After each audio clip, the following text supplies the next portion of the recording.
Good morning to all of you, and thanks a lot to be here and be part of the presentation of our Shealthy project. Shealthy is an Horizon 2020 project. We have started this project the 1st of May 2019, and now we are in the middle of the project development, and we are happy and proud to have this opportunity to share the status of our activities and to present to you the main results achieved until now. Is a research and innovation action with a total budget and the EU contribution of around 7 million euro, with 20 partners involved, coming from 7 different countries. In this presentation, we will see why we have decided to present Shealthy like a project. What is Shealthy? The main objective, the concept, the technologies that will be developed and tested during our project, and our target, that in particular are the agri-food SMEs.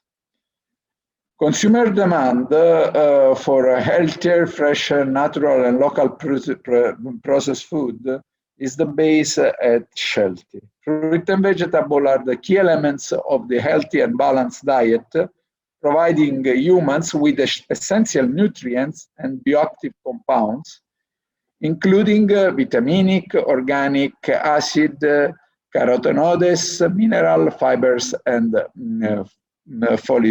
polyphenols. And starting from this scenario, the mission of our project, a 48-month research and innovation activity, we are going to develop an optimal combination of no thermal sanitization, preservation, and stabilization methods to improve the safety of fresh and minimal processed fruit and vegetable products. The combined and optimized mill technology will be demonstrated and validated in the following specific application.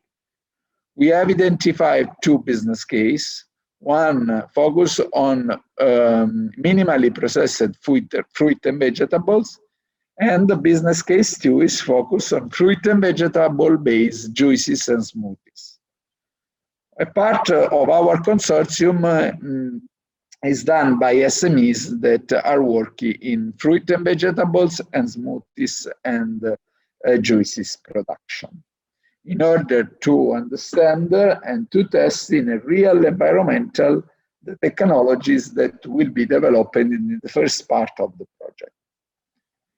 So the main objectives are to optimize the combination of no thermal technologies for minimally processed fruit and vegetables, improving their sustainability, and the fruit and vegetable-based juices and smoothies, define new sustainable, holistic, and collaborative business model to increase the competitiveness of regional food producing and processing SMEs, increasing also the 0-kilometer production, to develop the new digitalized logistics system for the traceability of the food chain, downscale processing technologies tailored to the needs of SMEs, the specificities of products and market and supply chain, to maximize the innovation impact of the project for contributing to the uptake of the project results.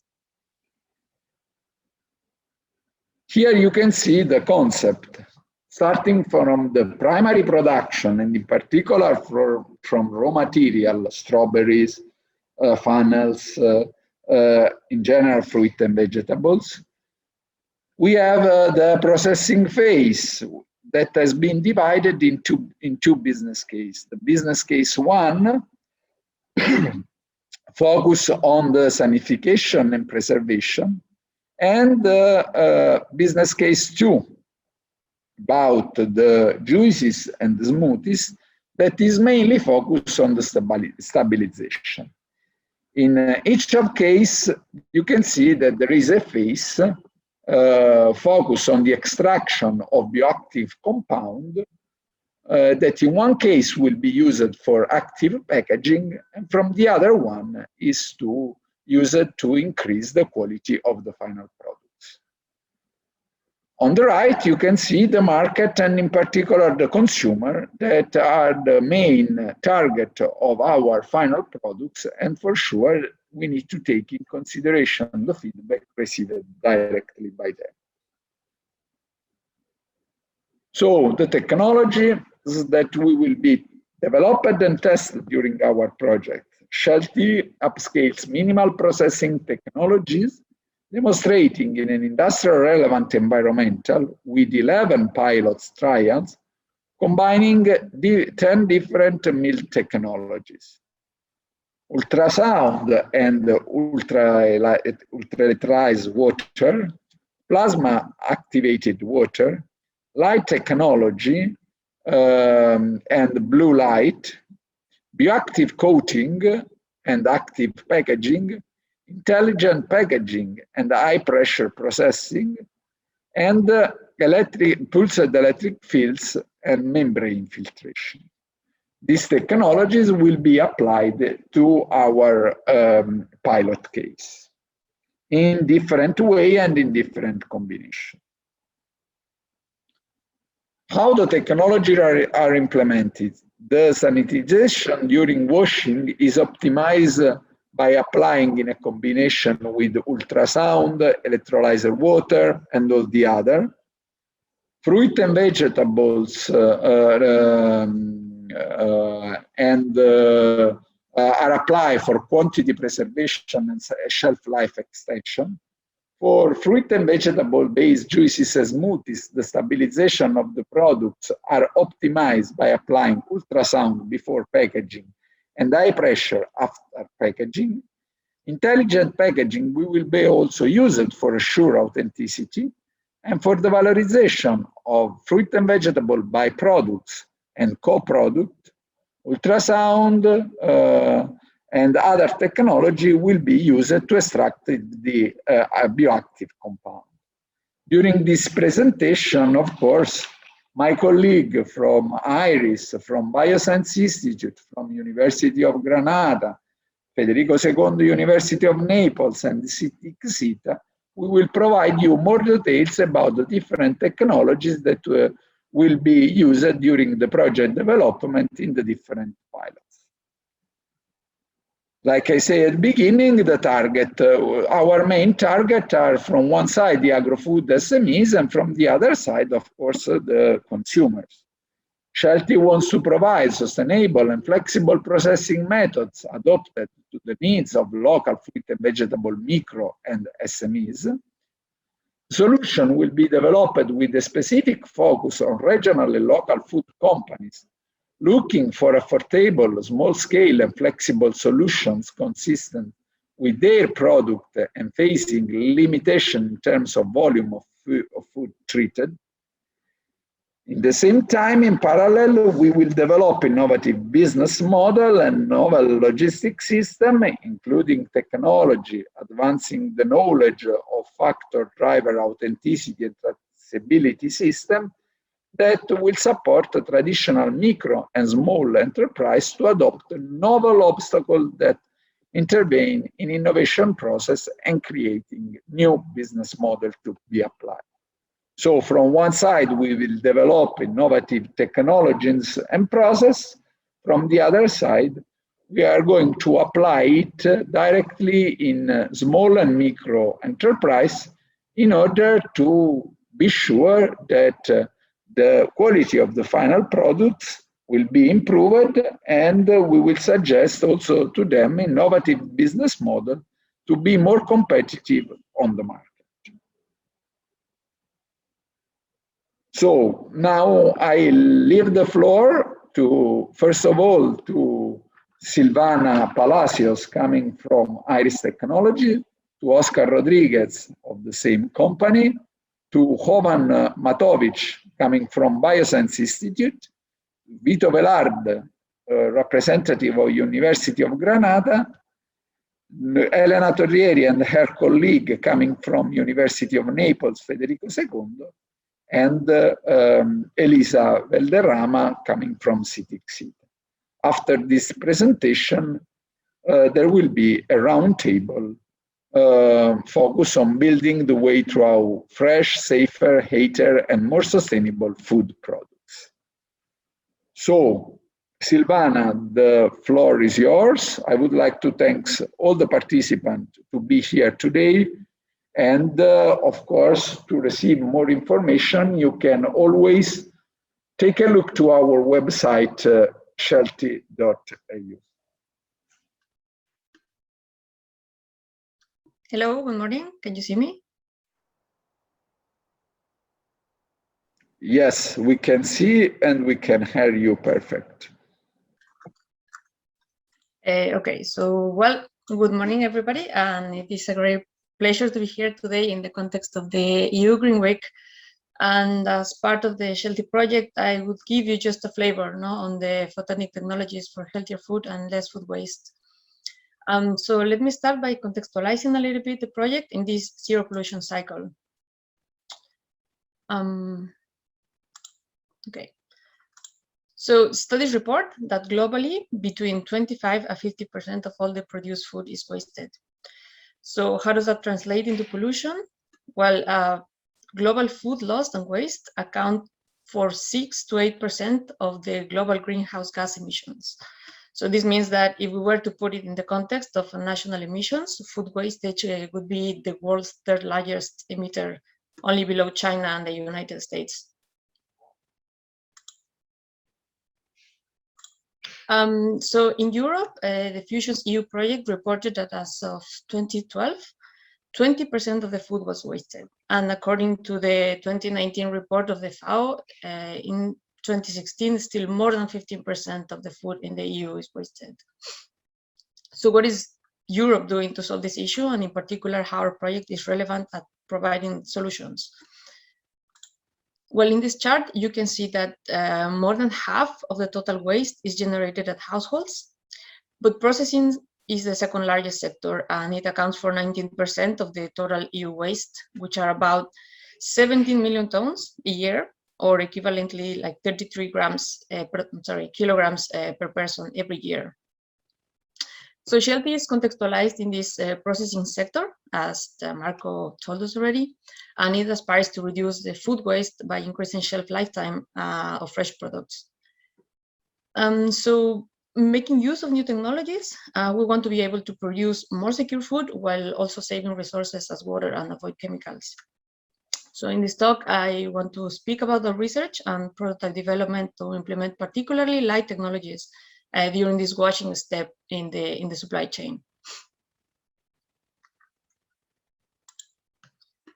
Light technologies have been used along the supply chain for sanitization from the raw produce to production machinery and also retailer facilities.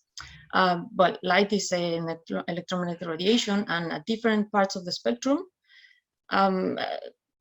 different parts of the spectrum have shown like different antimicrobial effects.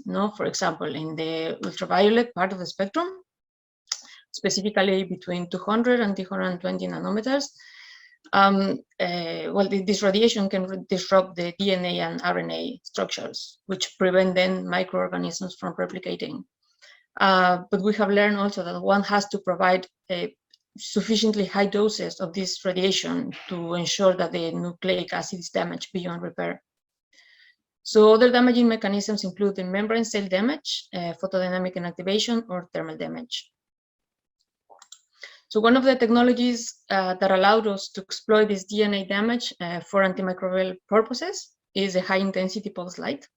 So this is a technology that uses flash lamps of xenon gas, which through a high voltage discharge emits a broad spectrum. So as you can see here, more or less the spectrum profile, it contains like wavelengths between 100 and 1,000 nanometers. So these flashes are very short, so within a few milliseconds, and they are highly energetic, which allows to deliver very high doses in a short amount of time. So at IRIS, we set up a high-intensity light pulse prototype. So it uses xenon flash lamps and deliver 1 millisecond pulses. in a radiated area of about 10 by 10 centimeters. The doses of 1 joule per centimeter square are given in about 10 seconds, and the power consumption is about 600 watts. So it is all contained in a radiation blocking chamber because the radiation can be dangerous for the user. And this pump gets rid of the possible generated ozone. So the energy per pulse can be controlled through an USB interface. Here you can see the delivered power intensity for different values set for the energy per pulse. So we tested this technology to show them antimicrobial effects and the induced change on organoleptic properties of the radiated tomato cherries, lettuce, and spinach, which are products from other consortium partners. So the tests in vitro showed that the doses of 1 joule per centimeter square is enough to reduce by 7 log E. coli and S. aureus populations. Tomato cherries, for example, do not show deterioration in the aspect days after the treatment. So here you can see the control after 4 days, and here the radiated product after 4 days. But unfortunately, the leaves do show some damage, mostly caused by the water loss. Here you can see the control leaves and the treated leaves. So another more recent and interesting technology is the use of blue light. So its bactericidal effects are explained by photodynamic inactivation. So this process is like blue light is absorbed by a photosynthesizer in the microbial cell. And this excitation can generate reactive oxygen species that can damage membranes or inactivate essential enzymes and proteins and ultimately damage also DNA. So one great advantage of this technology is that it can be generated by energy efficient sources such as LEDs, which are, and this radiation is also safer than the UV, for example. So we designed and built a sanitization chamber based on LEDs. So this chamber has a large capacity, like an area of 30 centimeters by 30 centimeters. Radiation is homogeneous, which is an advantage to ensure that irregular objects receive the same doses at all locations. Like both sides of the products can be radiated at the same time as they are placed on a transparent tray. And the whole system has a total energy efficiency of 20%. So this is the received optical energy to electrical consumption ratio, and it consumes a maximum of 350 watts. So we perform experiments with this technology to show the bactericidal effects in vitro and in vivo. So doses of about 300 joules per centimeter square show a 3.5 log reduction of E. coli and 3.4 log reduction of S. aureus populations. And this is very similar to the results in vivo. So for 400 joule per centimeter square doses, we observe more than 3 log reduction on E. coli on spinach and more than 2 log reduction on tomato. So although the leaves show a deterioration after the treatment, mostly caused again for water loss, here you can see the almost born leaves. The cherry tomatoes do not show any organoleptic deterioration after the treatment. So now this process, as you can see in this time scale, it takes longer, so up to 80 minutes for the mentioned doses. Nevertheless, the design can still be improved to increase the delivered radiation per unit time and reduce the treatment time by at least a factor of 2.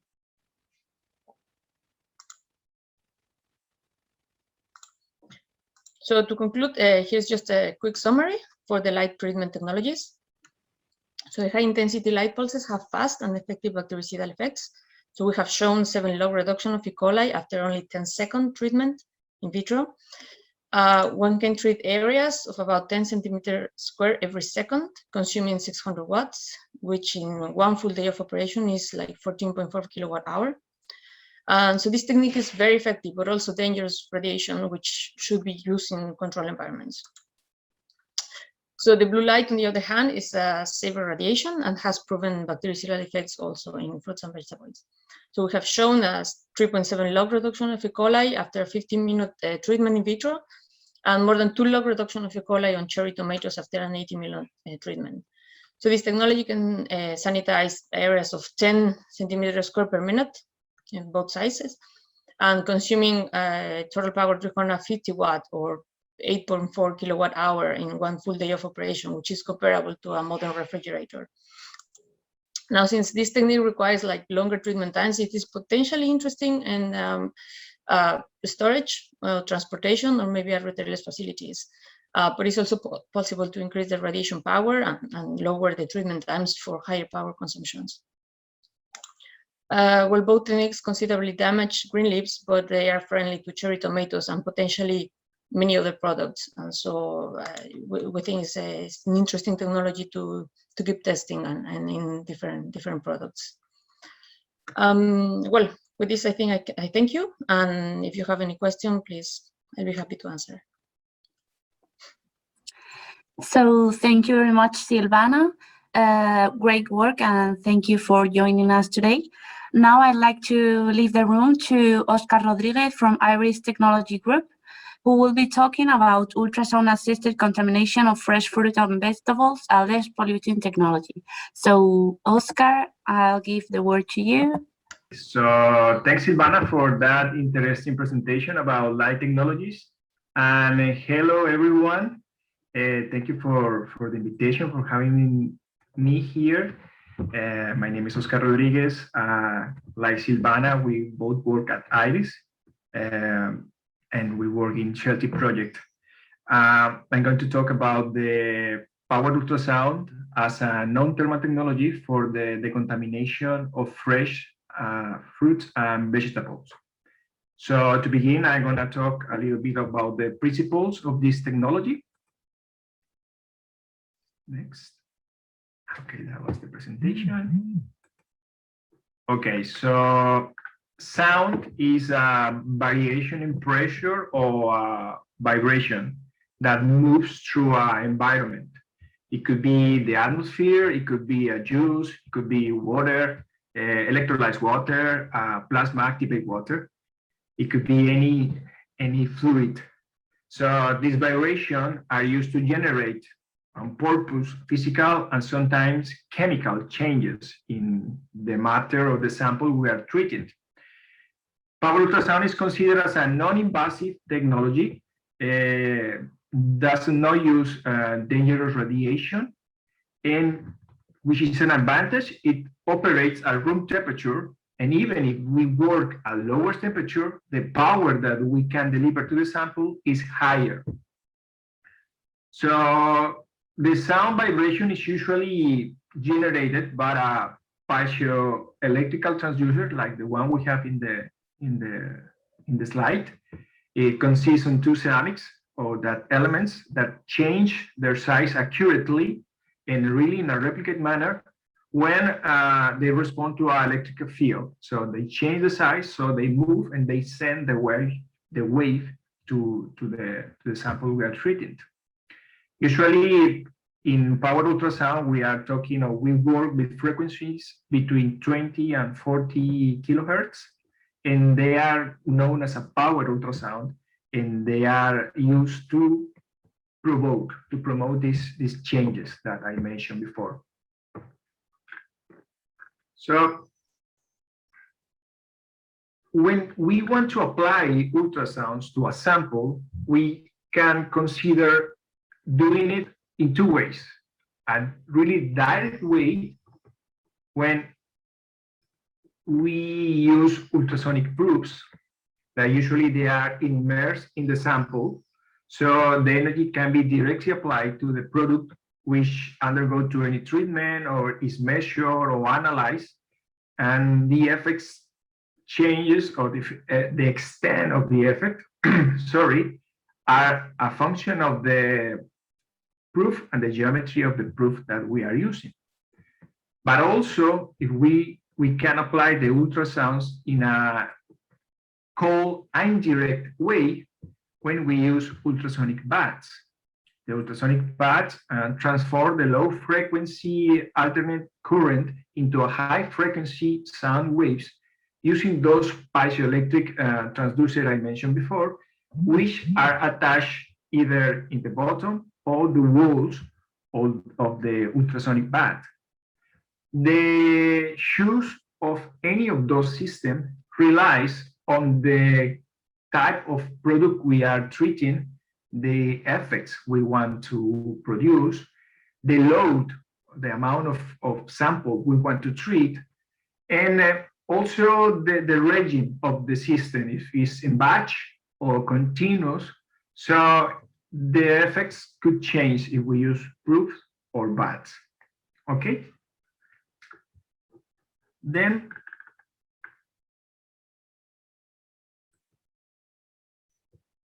next. So the application of the ultrasound is really energy intensive, and anyone that wants or intends to use this technology must be aware of the potential cost when scaling from laboratory to a full-scale operation. Fortunately, the industry has developed different work or bench devices, and in our company we have the chance to work to test many of them. So for example, if we are talking about ultrasonic baths, we can go from a small one like this one with 2 liters of capacity, a bigger one like 10 liters, or also 20 liters that allow us to work a higher load of material. But also if it is, for example, we can work with ultrasonic proofs that let us work, for example, or test half liter of a sample, like the picture on the left. In the center, we have a system that allows us to work with 10 liters of the sample. And on the right, we have a system that is able to work with up to 200 liters of a sample. So this technology can be used at laboratory and medium scale, and also it can scale up to a pilot system or even industrial one. So that's one of the advantages that we have when using ultrasound. But how it works exactly? So when we propagate the wave through a biological structure or a fluid, the ultrasound promotes the compression or the expansion of medium particles. Yes. So it results in the production of a high amount of energy. And when we are working in a liquid, such as water, for example, it can contain dissolved gas, and it can expand, promoting the bubble formation and the bubble collapse. So is this collapse what we call cavitation, and what gives us the major effects that we observe when we apply ultrasounds. So when the cavitation occurs, it has been observed, for example, that hot spot appears in the fluid, and those hot spots, they have a temperature of 5,000 kelvins or pressure of 1,000 megapascal, I'm sorry, but they are really limited in time. So we cannot appreciate an increase in the temperature so high because 5,000 kelvins. So they are really small, and they are what we call hot spots. And those hot spots are what produce the main effects that we are going to talk later. So if any of you have used a bath, you observe first the waves in the water, then you observe the appearance of some bubbles, and at the end you observe those bubbles in the surface of the product you are treating. So this is the cavitation effects, and this is the bubbles they are occurring, and they collapse close to the surface of the samples we are treating. So it's important to consider that those hot spots, they must be controlled. I mean, we can promote the cavitation, but not because we give or we are able to promote more cavitation, we're going to have a better effect. Now we have to control it, because if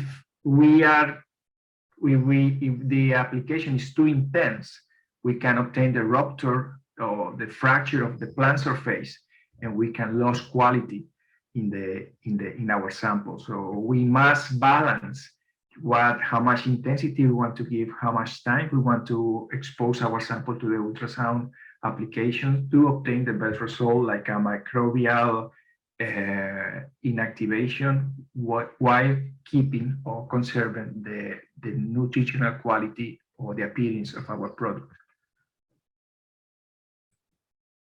So the power ultrasound has different applications in the food industry. We go from extraction, emulsification, filtration, separation.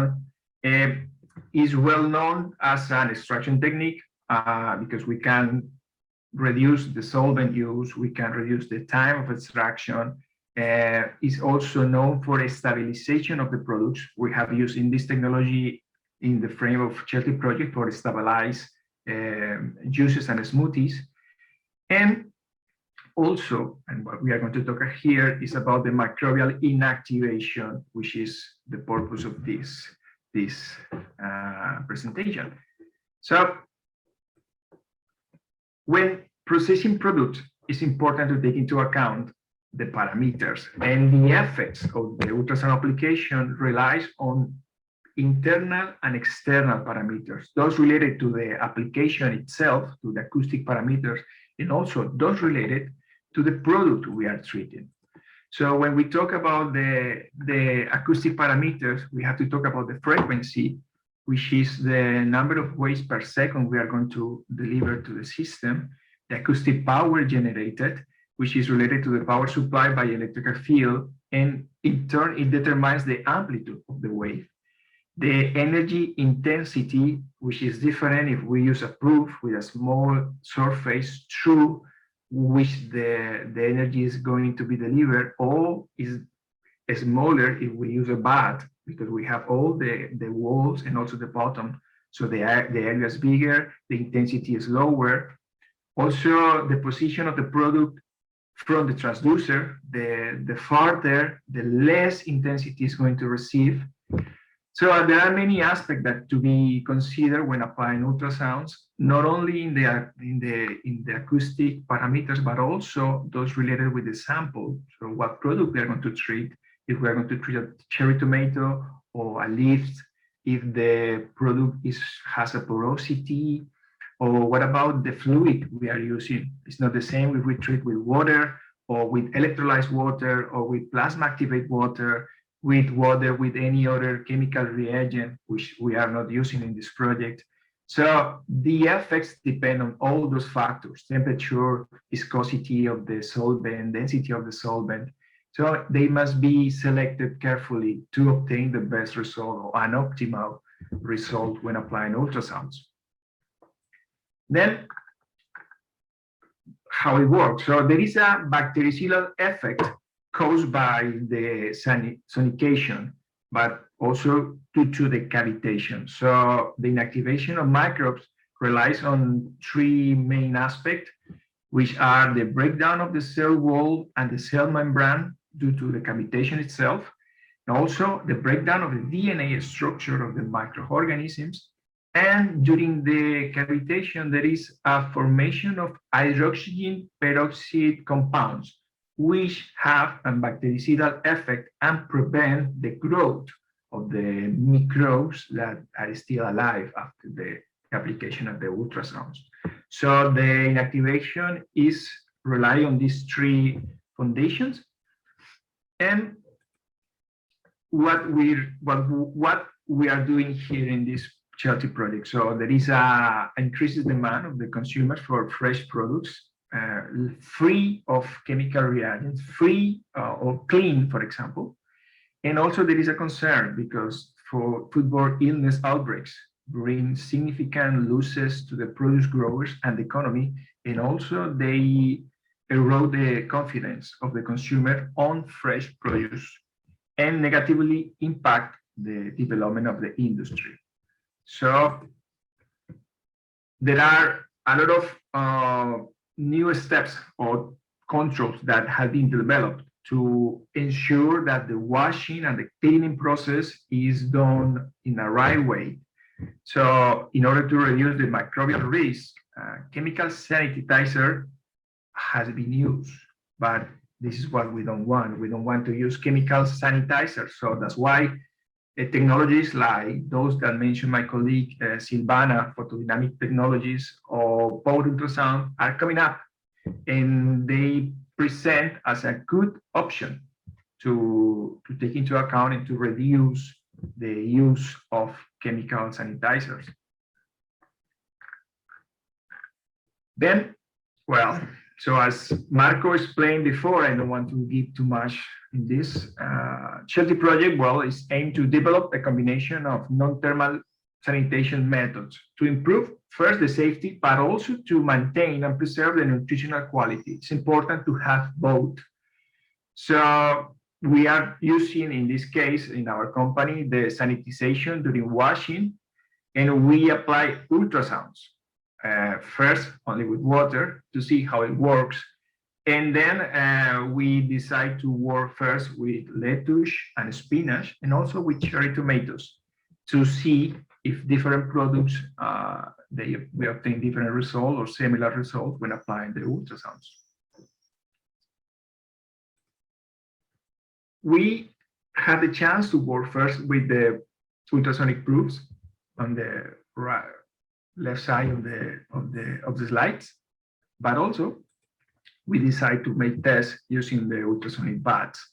Both have advantages and disadvantages. They are related with the load, for example, but also I can use more product using a bath, but intensity is lower.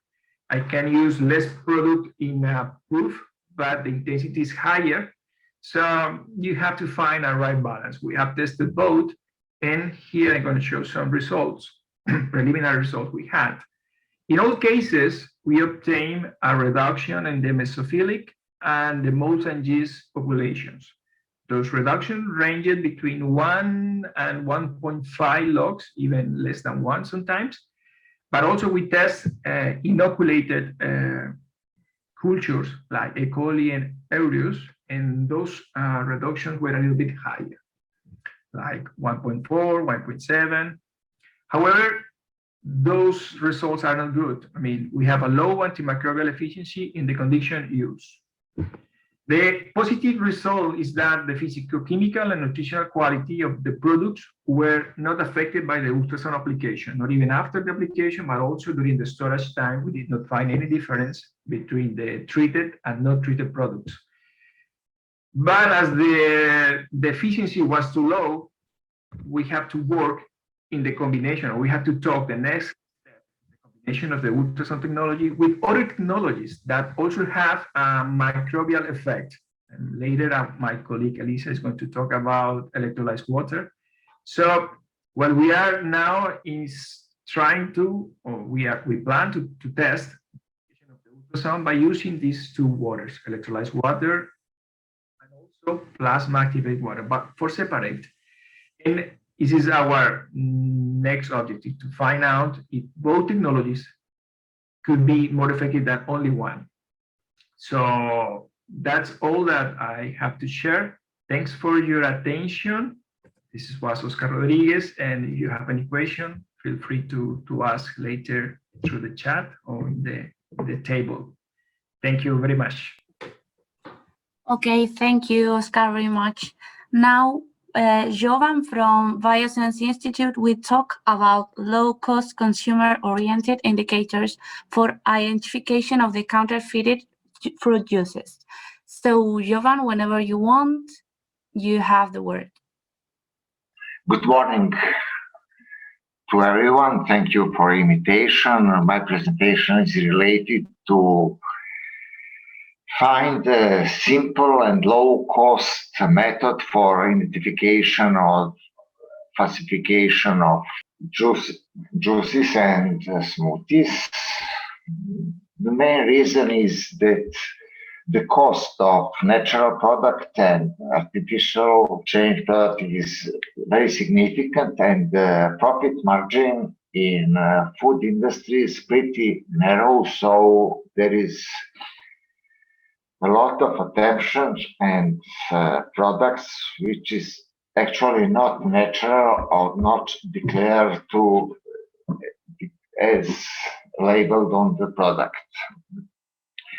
There's two different situations to use the product, artificial product, colors, and especially we are discussing especially about colors, which is toxic, and this part of work is not covered with our research because this actually belongs to the criminal investigation, but there is a lot of colors which is allowed to use in a product, but the cost of this product is much lower than a natural product.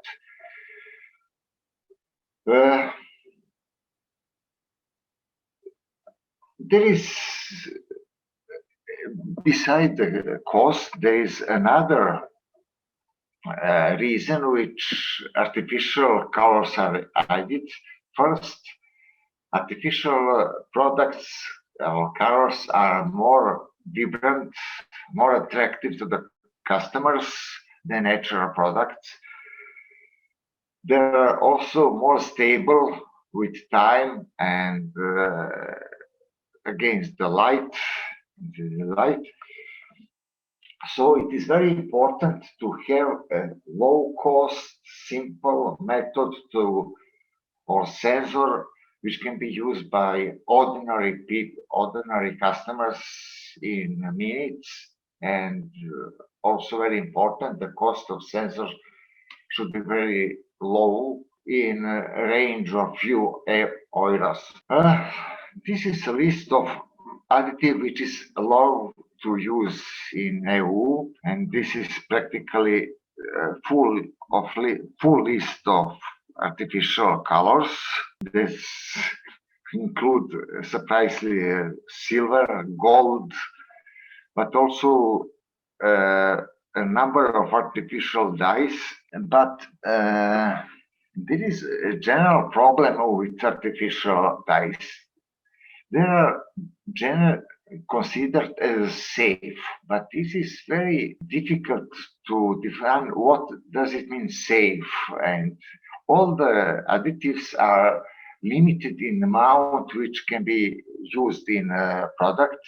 There is a maximum limit of amount of colors.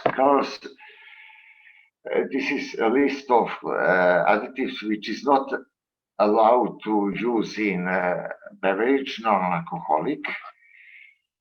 So we discussed a lot about method, and we found that practically paper chromatography is the best choice for low-cost sensor.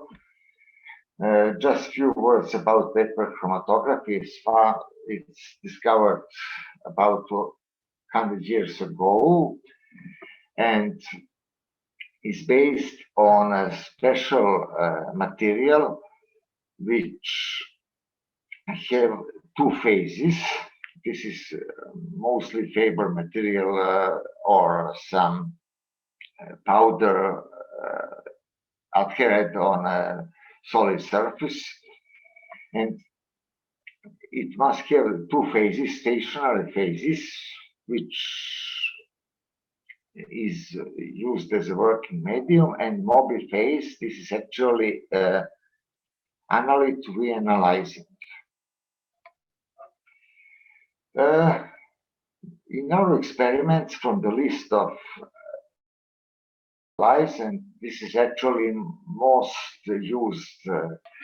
So this is practically a view of our colors we used. This is just number A, that means European standard, and this, and all of this is synthetic, but very important, this one and this is natural. You can see that very important. Artificial color are more vibrant, more attractive to the customers.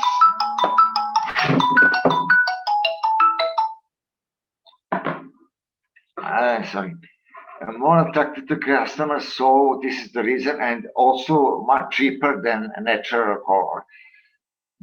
All of us wish to find the product juice which is nice, not organoleptic, but also visually very attractive.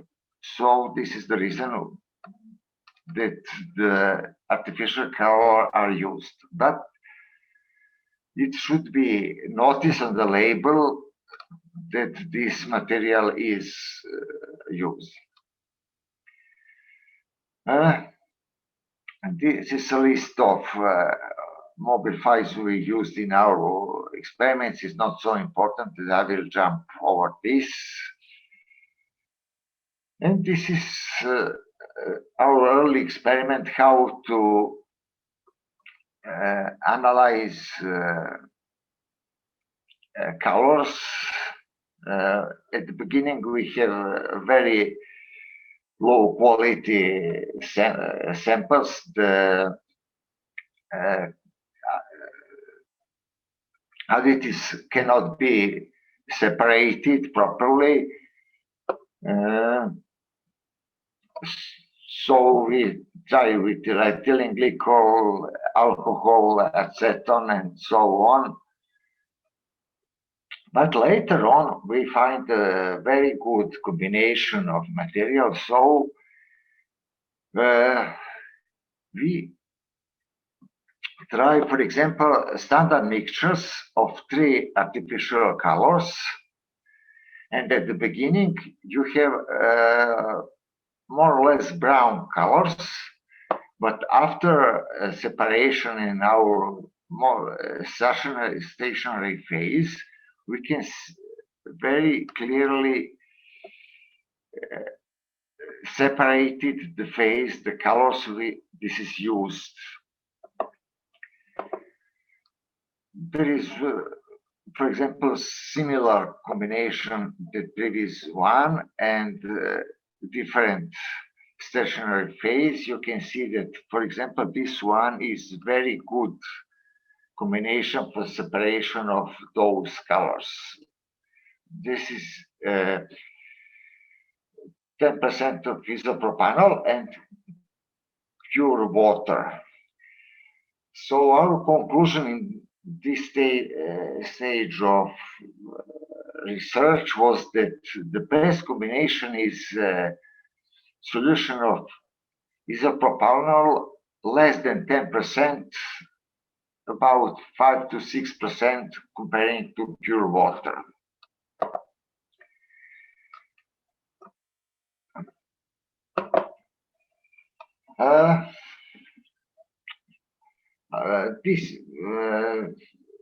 Now I can show you our final experiment with separation just color based on paper chromatography. You can see very, very clear separation of mixture of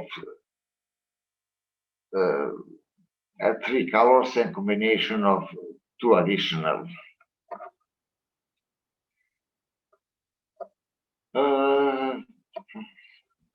There is another properties. This is results of a lot of experiments, and there is another properties which is very useful to discriminate natural and synthetic colors. This is pH of the solution. Sorry, one additional remarks. There is no, very important, there is no good natural green color. There is a red, a blue, but not the green. We have only chlorophyll, but chlorophyll is unstable with aging and light. So it is very often that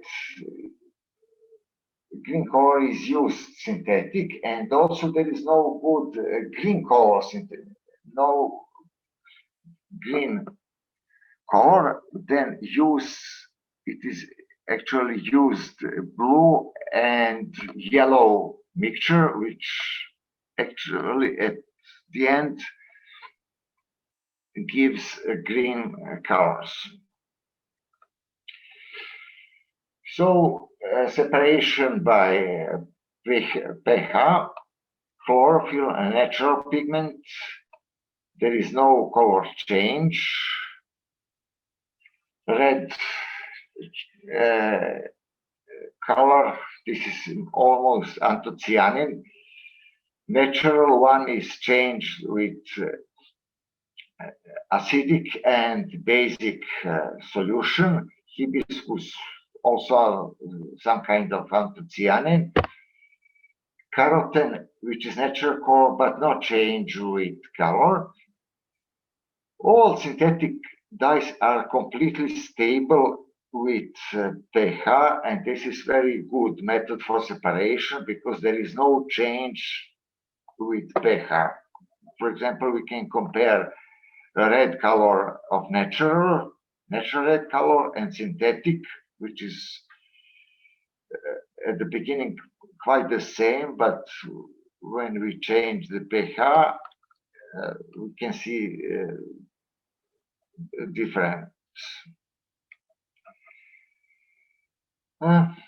As a conclusion of this part, synthetics dyes are not changed with pH, and most of natural color are strongly depend of pH.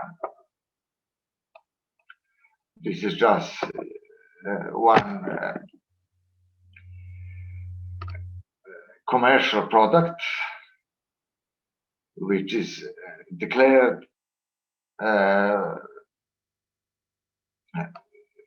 there is no additional colors, additional synthetic colors, and you can see the change. But flavored drink which is not declared as a natural, you can see there is no change in colors with change depending on pH. So we developed all of these experiments practically was done in a strip of special chromatography paper, protected with layers to prevent fast evaporation. So we finally developed a method of producing, test producing of the sensor, which consists of paper and two layers, top and bottom, with a hole where you can put one drop of analyte or juice for analysis. This is a model for testing pH. So we are cutting PDMS material for covering, laminated chromatographic paper between two layers, top and bottom. And this is how the sensor prototype final view look like. This is, for example, a sensor for two pH, acidic and alkaline solution, and this is just a sample for classical paper chromatography. Final products, we can mix all of these methods, that means different mobile phase, static phase, pH, and make a sensor which can analyze many different juices. For example, this is example of one prototype. Starting, this is example orange juice, and this is label, natural color and synthetic colors. You simply need to put one drop here and see if you have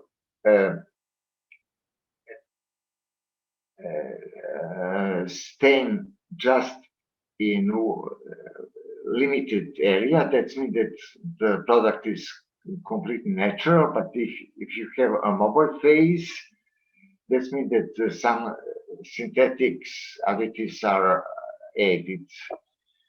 Green drinks, natural color or chlorophyll, and synthetic, as I mentioned before, there is yellow and blue. This is actually the beginning very green as a chlorophyll, but in our sensor it's show as two different colors. This is test of additional starch, which is added to smoothies to offer a better taste, but actually it should be labeled as added, not just the product, but added starch. Red drinks, this is natural. You have two colors after testing. Synthetic, there is no change in color. So we can make a lot of different combination of this sensor and offer them in a supermarket together with product so that customer can. This is the last one, and so thank you for attention. Okay, thanks a lot. Now we can, and Vito, we will speak about an integrated process based on non-thermal technology for extraction of bioactive compound from agri-food residues. Yes, Marco, before starting, there's a question for Oscar from the previous presentation, which says whether there is any issue with temperature increasing during the ultrasound treatment. So I'll give the word to Oscar so as to quickly answer the question. Yes, there is eventually an increment in the temperature when you apply ultrasounds, because you are applying energy, so the change in temperature is a way of manifesting this change. But also there is a way to control it using, for example, a cooling bath, and we can keep the temperature as low as possible. However, the idea of this project is to apply non-thermal technologies, so we don't need to use the higher temperatures for the inactivation of microorganisms.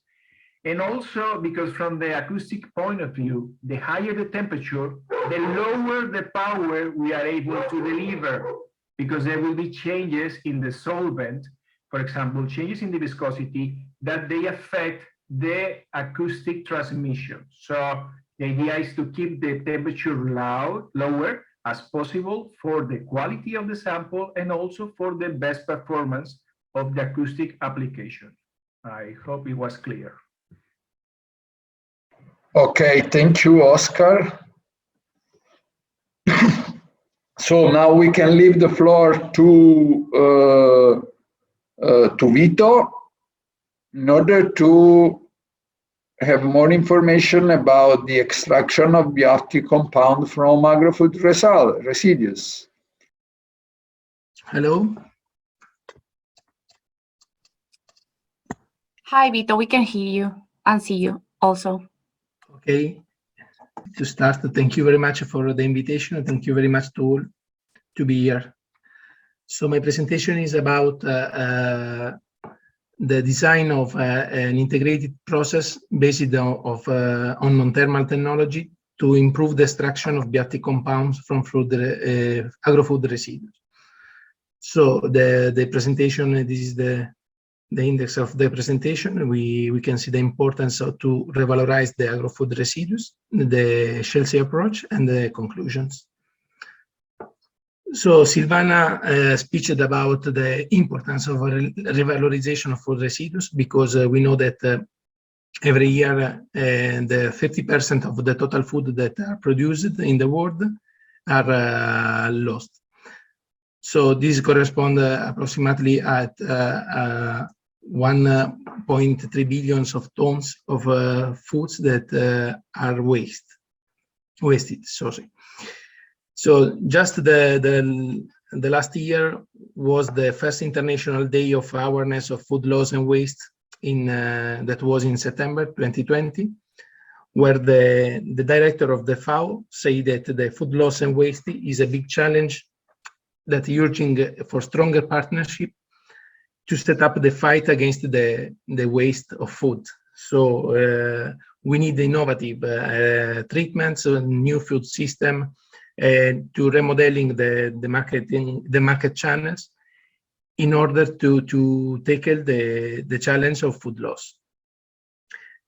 In this way, we need a new way of working and good practice to manage the food quality and to reduce the loss.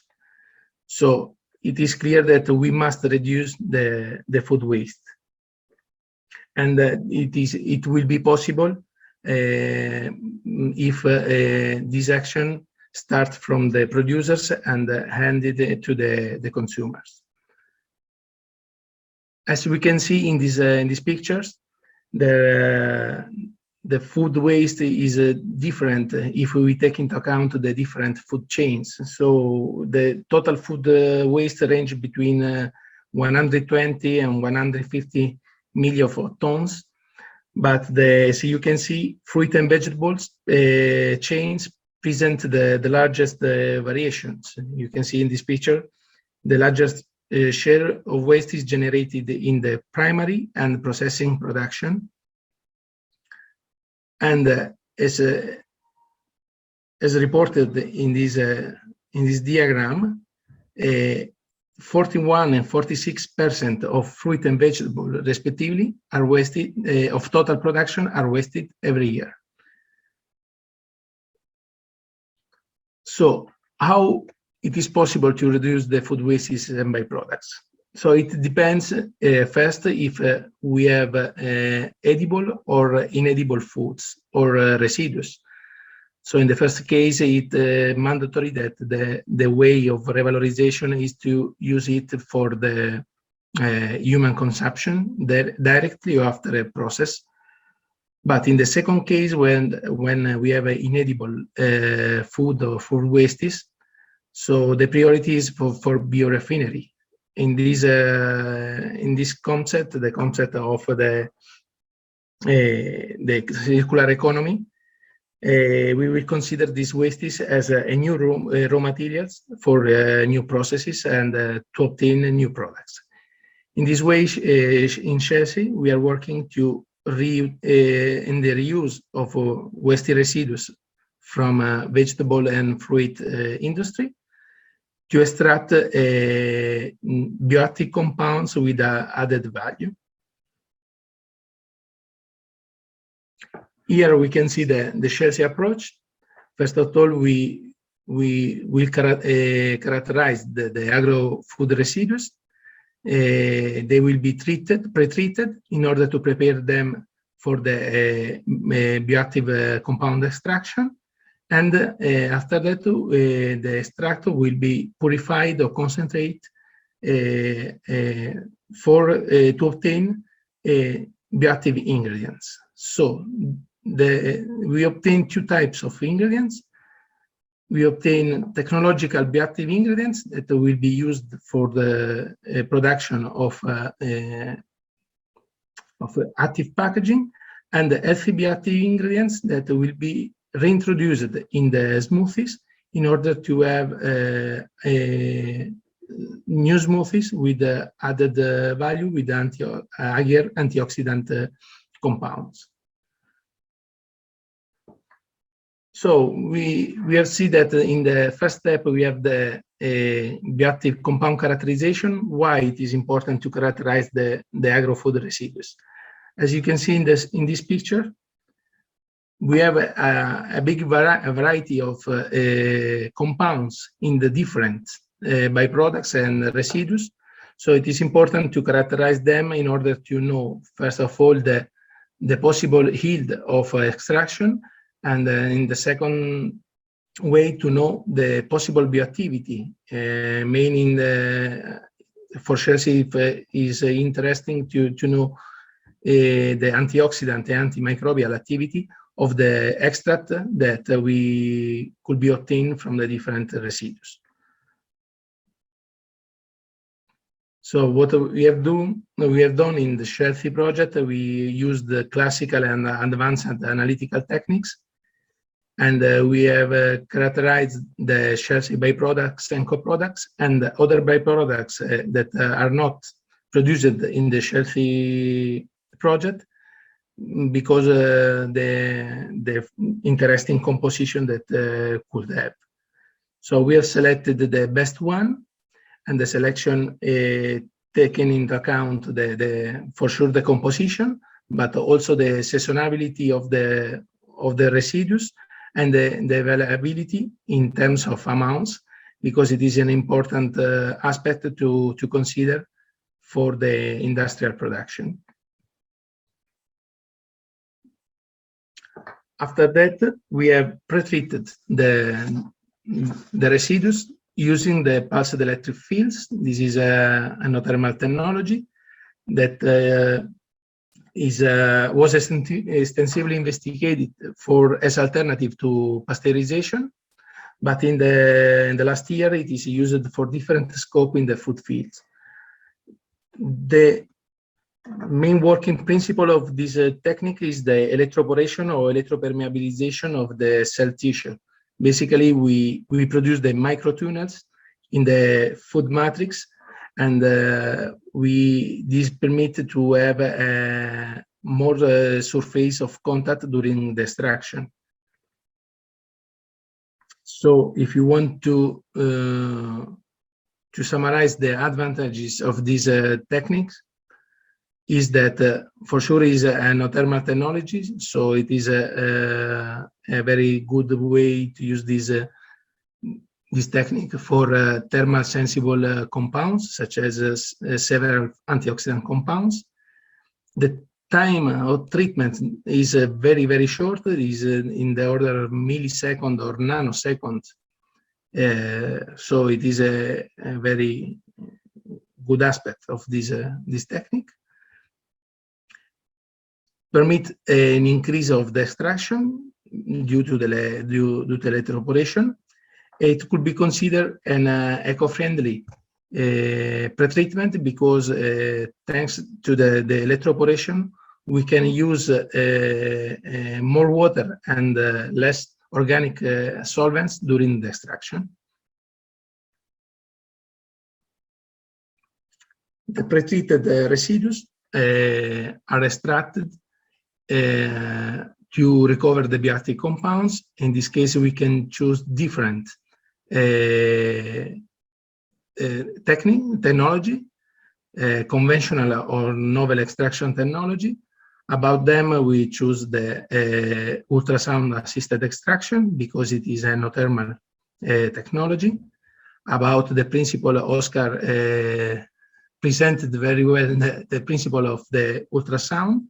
So we use the probe at the lab scale and the pilot plant scale, and we set up the method of extraction using mathematical models in order to obtain the optimum of extraction.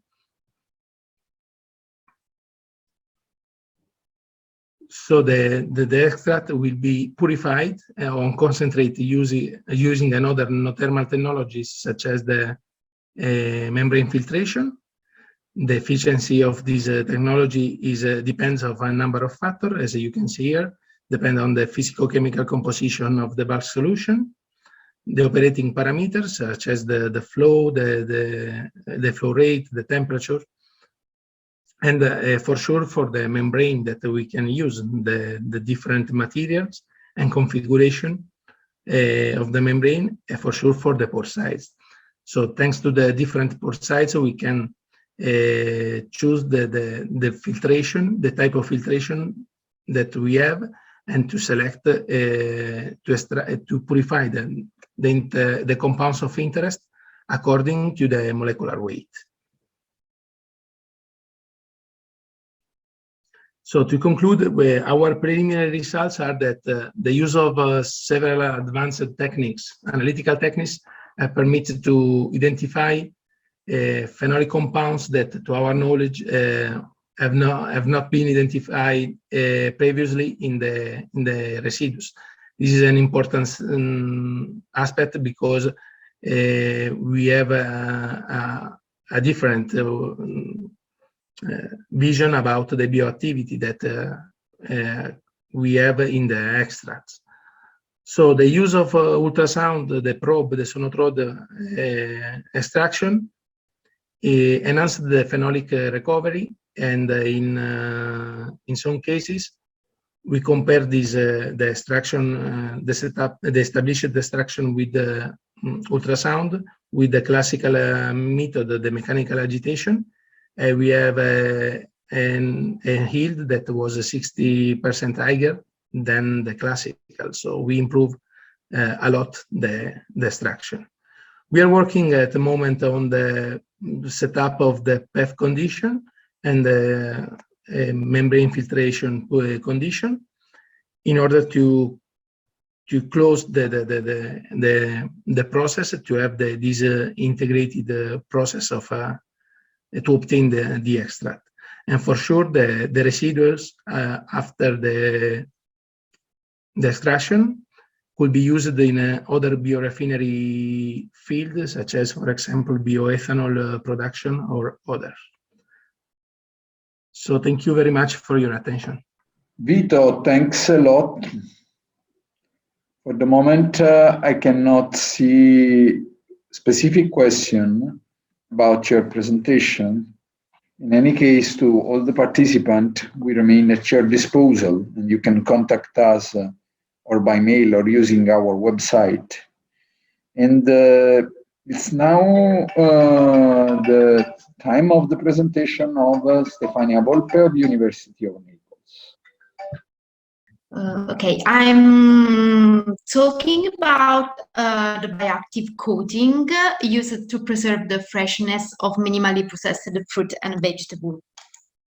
So recently, minimally processed fruit and vegetables are gaining importance in the market due to their convenience and fresh-like properties conform to the consumer demands. Minimally processing is defined to include all the operations such as washing, sorting, trimming, peeling, slicing, chopping, and shredding, which cause injury to the tissues of fruit and vegetables and provide an opportunity for microbial contamination and an increase in respiration rate, transpiration rate, enzymatic activity, ethylene production, as well as a reduction in tissue firmness and nutritional changes. Thus, minimally processed fruit and vegetables generally have a shorter shelf life due to being more perishable. Edible coatings are thin layers of edible material applied directly to the product surface.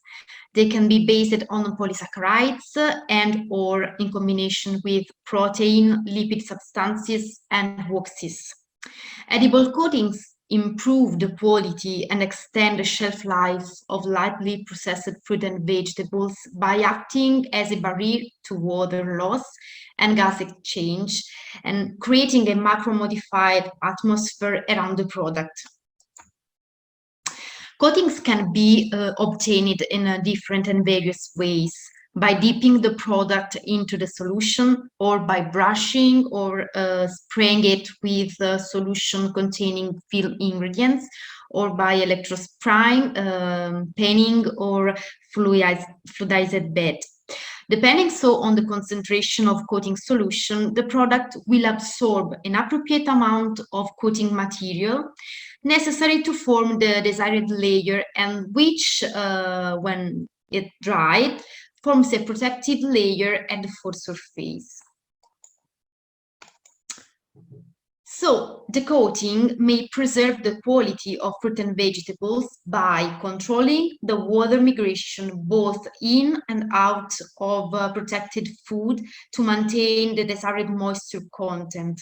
It can also provide semi-permeability to maintain internal equilibrium of gases involved in aerobic and anaerobic respiration and thus retarding the sentience of the product. It can also prevent loss or uptake of components that stabilize aroma, flavor, nutritional and organoleptic characteristics necessary for consumer acceptance while not adversely altering the taste or appearance. Also improve the antioxidant activity and delayed browning.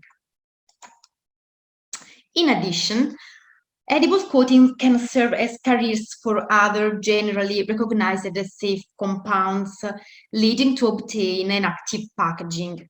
Active packaging technologies involve interactions between the food and the packaging or coating material, providing several functions that do not exist in conventional packaging systems. The active ingredients such as antioxidant or antimicrobial nutraceuticals and probiotics can be incorporated directly into edible films and coating. The antimicrobial compounds such as bacteriocins, enzymes, and essential oils control the growth of spoilage and pathogenic microorganisms. Antioxidants such as ascorbic acid or gallic acid, propyl gallate, and essential oils are widely used to protect against oxidative rancidity, degradation, and enzymatic browning. So among bacterial compounds, and in particular bacteriocin-based active films, nisin-based active packaging is actually the most studied in food applications and is still the only bacteriocin legally approved as food additive and to be used in the food industry. An alternative, novel and natural preservation method is the incorporation of viable lactic acid bacteria strains into films or coatings matrix for bacteriocin production during the storage of the product of foods. In this study is reported the development of a novel film based on whey protein, gelatin, inulin, glycerol with incorporation of Lactobacillus curvatus, producer of bacteriocin, and a modified MRS broth. We studied three types of films. The first one, the WPC, was our control films with whey protein, inulin, gelatin, and glycerol, all the ingredients without any lactobacillus.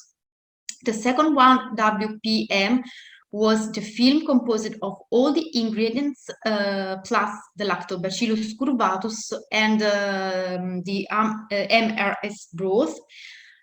The third film, the WPH, was composed of all the ingredients and the Lactobacillus and water instead of the broth, MRS broth. So we studied the properties of the film, the obtained film. Lactic and acid bacteria added in the biopolymer matrix produce in situ bacteriocin that can interact with the film structure. The effect depends on the nature and the concentration of compound produced and on the nature of the biopolymer. As we can see from the table and from the graph, the films WPM and WPH we have both bacteriocin showed higher elongation at break and less stiffness compared to the control sample. So in this case, the adding of lactobacillus changed the property, the mechanical properties, and in particular had a positive impact on mechanical properties of the obtained films. The viability of the films were calculated at 4 degrees up to 28 days of storage.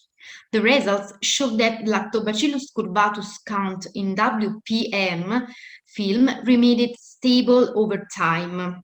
In WPH film, which is the film with the Lactobacillus but with water instead of the MRS broth, this film showed a slightly reduction, indicating that the presence of nutrients of the MRS broth in the composition of the film influences the viability of the microorganisms. Antimicrobial activity of the films during storage at 4 degrees for 28 days was determined on plates of Listeria innocua incubated at 30, 10, and 4 degrees. As we can see from the figure, the inhibition areas for both WPM and WPH were significantly wider when the antagonism was detected at 4 degrees and 10 degrees. The results of listed ENCO accounts show that the WPM film determined a significant decrease of the microorganism compared to the control film WPC. So the results confirmed the bactericidal action of the bacteriocin produced by Lactobacillus curvatus. In the next study, we wanted to see if a coating composed of sodium caseinate, guar gum, beeswax, twin 80 and span 80 as surfactants, and an active compound, the propyl gallate, had a positive effect on the shelf life of minimally processed pear. After the preparation of the coating solution with the active compound, the pear was dipped in the solution, then drained and dried. And the shelf life was studied at 10 degrees and 75% of relative humidity. By looking at the main results, we can observe from the figure on the left that the firmness of the pears decreased over time during the storage time, but in this case the active coating composed of sodium caseinate, beeswax, guar gum, and propyl gallate was able to retard the tissue softening of the pear compared to the uncoated sample. Moreover, as we can see from the figure on the graph on the right side, the active coating reduced of about 50% the respiration rate of pears compared to the control sample.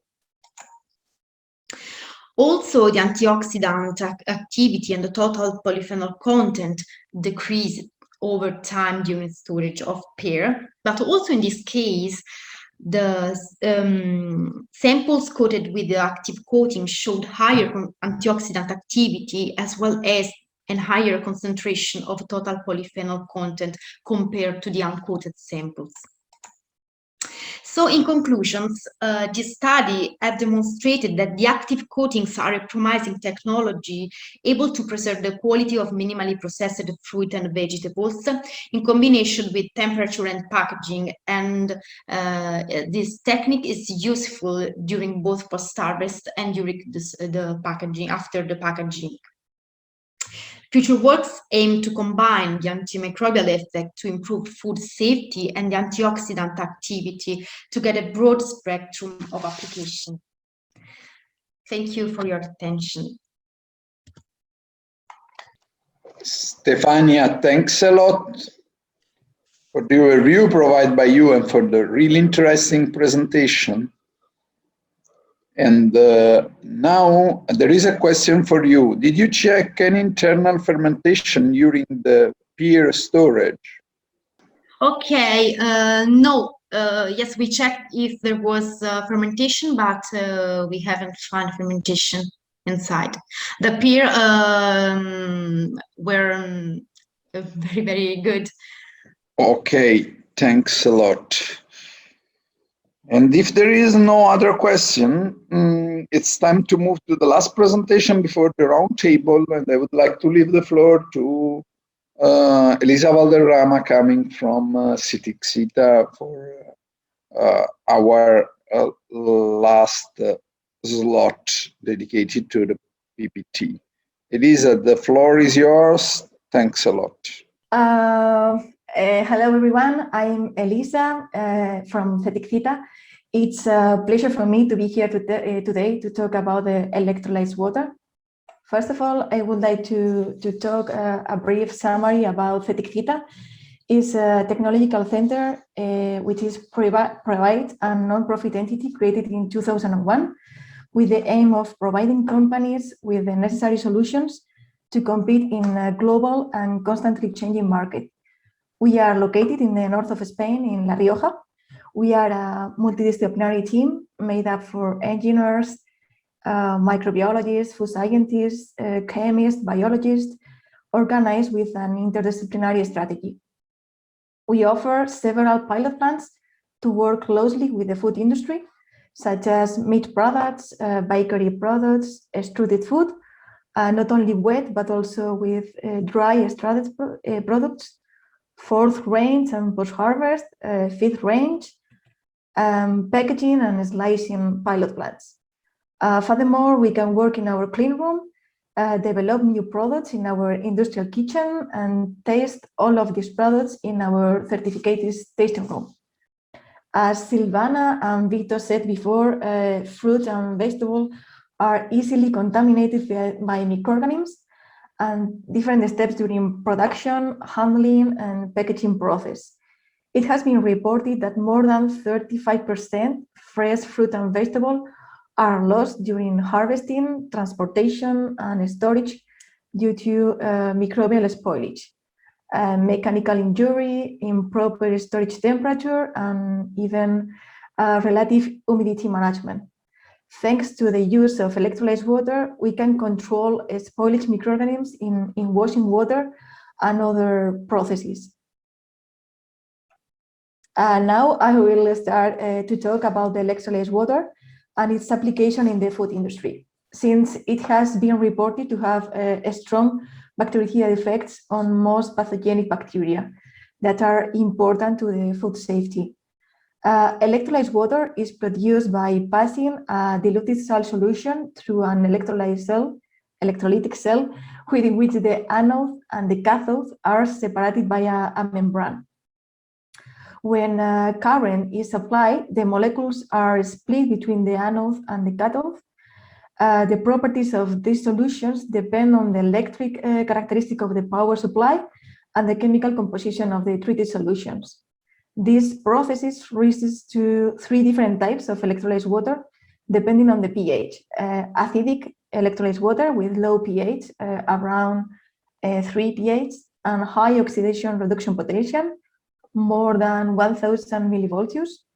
Alkaline electrolyzed water with a high pH, around 10, and low oxidation reduction potential, it's around 800 millivolts.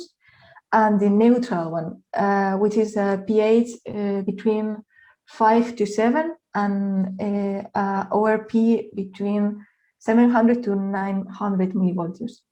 This electrolyzed water is less oxidative and corrosive, but at the same time maintains its antimicrobial capacity. This one is being used in Shealthy project. The main reason for its popularity of this technology is the simplicity of production and application, whereas exhibits antimicrobial activity against a variety of microorganisms. On the right picture, you can see an example of an equipment of electrolyzed water. The size of the equipment will be depend on the quantity of electrolyzed water needed. This one is around 10 liters per hour. As you can see, it's easy operation, low cost, safe, and eco-friendly nature. The antimicrobial activity of the electrolyzed water strongly depends on the pH, concentration of available chlorine, ACC, oxidation reduction potential, exposure time. It's a relative short amount of time, used less than a minute. In food products, food processing surfaces, and non-food surfaces is enough. Microorganisms, electrolyzed water exhibits antimicrobial activity against a variety of microorganisms and eliminates most common types of viruses, bacteria, fungi, and even spores. And it also depends on the fruit and vegetable types. The figure on the right shows the biosphere of a bacterium in response to pH and ORP. Microorganisms have their biosphere in red color, in which they can survive and grow, while in the blue area, electrolyzed water prevents their growth because of acidic condition or high ORP. Generally, bacteria can grow in a pH range from 4 to 9. The aerobic bacteria can grow at the ORP range more than 200 to 800 millivolts, and the anaerobic ones grow between minus 700 to plus 200 millivolts. So for all of that, electrolyzed water was introduced into the market as a sanitary supervision of stored water. The acceptance of the electrolyzed water as sanitizer is evidence from its use in several applications in different fields, including medical, dental, food sanitation, crops, agriculture, and even in livestock management. Now I will talk a little bit about Shealthy project. In Shealthy, different fruits and vegetables are being tested, such as pear, cherry tomato, fennel, iceberg lettuce, nectarines, and spinach. Electrolyzed water, as well as other technologies that have been explained today, are tested in the washing process, in the business case one, as one of the innovative non-thermal technology to use in the sanitization step. This is the process that we carry out. As usual, we analyze control water and electrolyzed water samples to analyze the effect of the electrolyzed water against spoilage bacteria. We also work with pathogen bacteria such as Listeria, Salmonella, and E. coli. The washing process was carried out for a minute, and then the samples were dried and packed in bags of macro-perforated bio-PP, bioorinated polypropylene. To finalize, I want to show you some results. In this slide, you can see the results of the fennel trials. As you can see, physicochemical characteristics are similar between both treatments, as you can see in the figure on the right with the hardness. Although the browning, which is the main problem of this product, is improved with this treatment.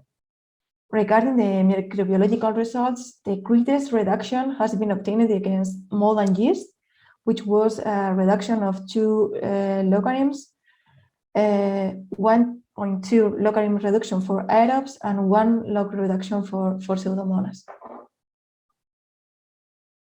In this one, you can see the results of the peer trials. As in the rest of the trials, there are no difference in the physicochemical characteristics between both treatments. And regarding the microbiological results, the greatest reduction has been obtained against mold and yeast, which was nearly 3 logs and 2.3 logs in aerobes.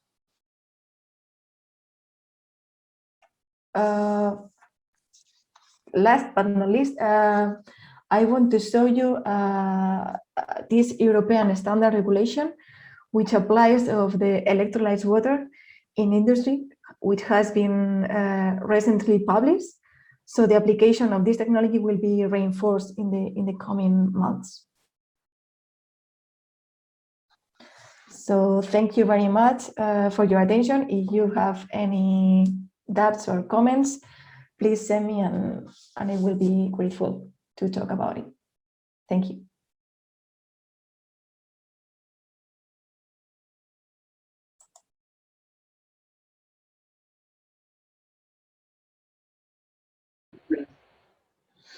Elisa, thanks a lot.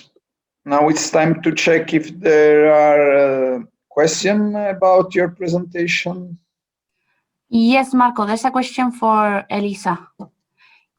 Is there any problem regarding European legislation for the use of EW? In case yes, how have you faced this in Shealthy? Okay, nowadays, as I said there is a new regulation about the electrolyzed water to use in the food industry. So nowadays it's legal to use. And in Shealthy, anyway, we have a specific task to study the legislation and the combine with other technologies to improve the results in the food safety. So I think it's quite easy to use this technology nowadays in the food industry. I hope it's clear. Thanks a lot, Elisa. Now it's a pleasure to introduce Macarena Bailos from Ctic Cita, and she will be the chair of the roundtable where 3 projects will be presented and where we will try to create connection and cooperation between these 3 projects. So, Macarena, the floor is yours, and thanks again. Thank you very much, Marco. First of all, I would like to thank you all my colleagues from Shealthy for such interesting presentations regarding the technologies that we are going we are studying in the Shealthy project. It's for me a pleasure to introduce you to the 3 projects that has the same objective of Shealthy, which is look towards fresher, safer, healthier, and more sustainable foods. 3 very interesting Horizon 2020 projects, which are the FOX project, the STANCE4HEALTH project, and the SMARTCHAIN project. I'm not going to explain you these projects since we have here the 3 coordinators of the 3 projects. So first of all, let me introduce them to you. We have Mrs. Ariette Matster, which is the coordinator of the FOX project. She's expertise leader of food processing technology at Wageningen, food and bio-based research. She studied food science at Wageningen University. Her main research focus is on sustainable food processing, including mild preservation, mild separation, and research efficient processing. Her activities include project acquisition and coordination of national and international projects. And as I already told you, she's the scientific coordinator of FOX. Nice to meet you, Ariette. Yeah, thank you, Marcelena, for this nice introduction. And nice to hear all the results of already the Shealthy project. I very much liked all the presentations, so thank you very much for that. That's great. Ariette, would it be possible, can you share with us your PPT so that we can learn more about the FOX project, please? Yeah, I'm trying to do it. Can you now see my screen? Yes, we can. I hope I can go to slideshow. Yeah, I will give a very brief introduction about the project. And if you want more information, you can, of course, contact me, or you can go to the website of our project. FOX stands for Food Processing in a Box, and that is really what we would like to do. We work on fresh fruit and vegetables with mildly processed processing with innovative small-scale technologies. And we want to place these technologies in a box in flexible and mobile container units to bring them to the region. And I don't know if you can see it in my screen, but we also have not a normal brochure of the project, but we actually have a box explaining our project, because that is what we want to do, bring innovations in a mobile unit, flexible to the regions, also to make it possible to have them at the harvest time in one country and then a couple of weeks later in another country. We work on 4 groups of technologies in 4 regions. We call that food circles. The first food circle is about fruit and vegetable juices and developing an innovative system for extraction and preservation of these juices. And these will be first tested in the Bodensee region in southern Germany. The second region focuses on low temperature drying to enhance shelf life and to store fresh fruit and vegetables, also working on mushrooms to dry them. And we work on pre-treatment technologies and drying technologies, and that is done in Poland and in Czech Republic. Food Circle 3 focus on fresh fruits and vegetables and how to make nice salads out of it and pack them and store them in an optimal way. And we do that in France and Spain. And the fourth food circle uses the leftovers of the rest. So here we work on side streams and how to make valuable ingredients out of it. And this is done in the Netherlands, in the region Noord-Brabant. And how it looks like is a little bit like this. Here you see the mobile container of the first food circle, where can be placed to a cooperation, for example, of apple farmers, where the juice is extracted with a vacuum technology, then treated with post-electric field and packed and sold to the consumers. And we have similar infographics of the other three food circles. And of course, we also work on impact. It is not only building the technology, putting it in a box, but it is also how to make a good business model out of it, how to make sure that it is economically feasible for the farmers involved. We work on consumer engagement. We bring the technologies to the region. Is it then also possible to connect with the consumers? And of course, we look at if it is indeed more sustainable and healthy, and we disseminate, demonstrate, and exploit our project results. And if you want to see more, including some movies with already some results, please visit our website. Thank you very much, Henriette. Quite amazing, this project. I have several questions for after the presentation of Dr. Juan Angel and Dr. Javier. Yeah. So let's continue with Dr. Juan Angel Rufián Henares. He's a professor of the Department of Nutrition and Food Science at the University of Granada. He holds a degree in pharmacy by the University of Granada and a PhD at the same university, obtaining an extraordinary doctorate award. He performed his postdoc studies at Ctic, which is the biggest research center here in Spain, and in the Land University in Sweden. Welcome, Juan Angel. It's a pleasure to have you today on board. And you are going to explain us more from the STANCE4HEALTH project, which you are the coordinator. Am I right? Yes, I will try. The floor is yours. Not to be boring. That's great. Thank you. Thanks so much. The floor is yours. Bye-bye. Letting me explain here, bring to you what are we doing about personalized nutrition and how it engages with a healthier and fresher intake of foods. I'm going just to share my screen, okay? Just here you go. I hope you can see the presentation.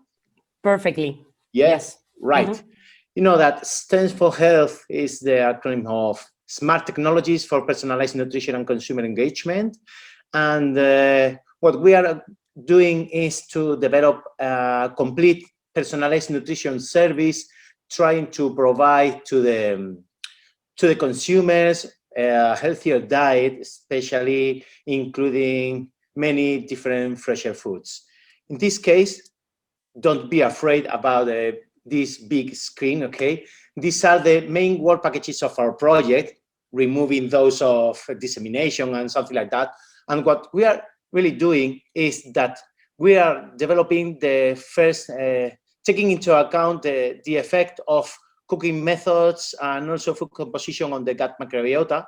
And we are developing a strategy, a computational strategy to modulate the composition and the biochemical pathways of the gut microbiota.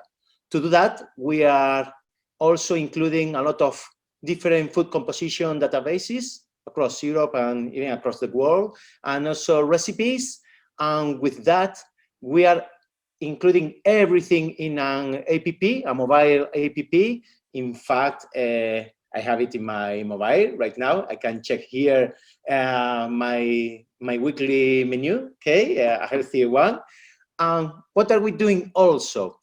because to the consumers, we are going to provide this mobile application, okay, to develop this healthier menu.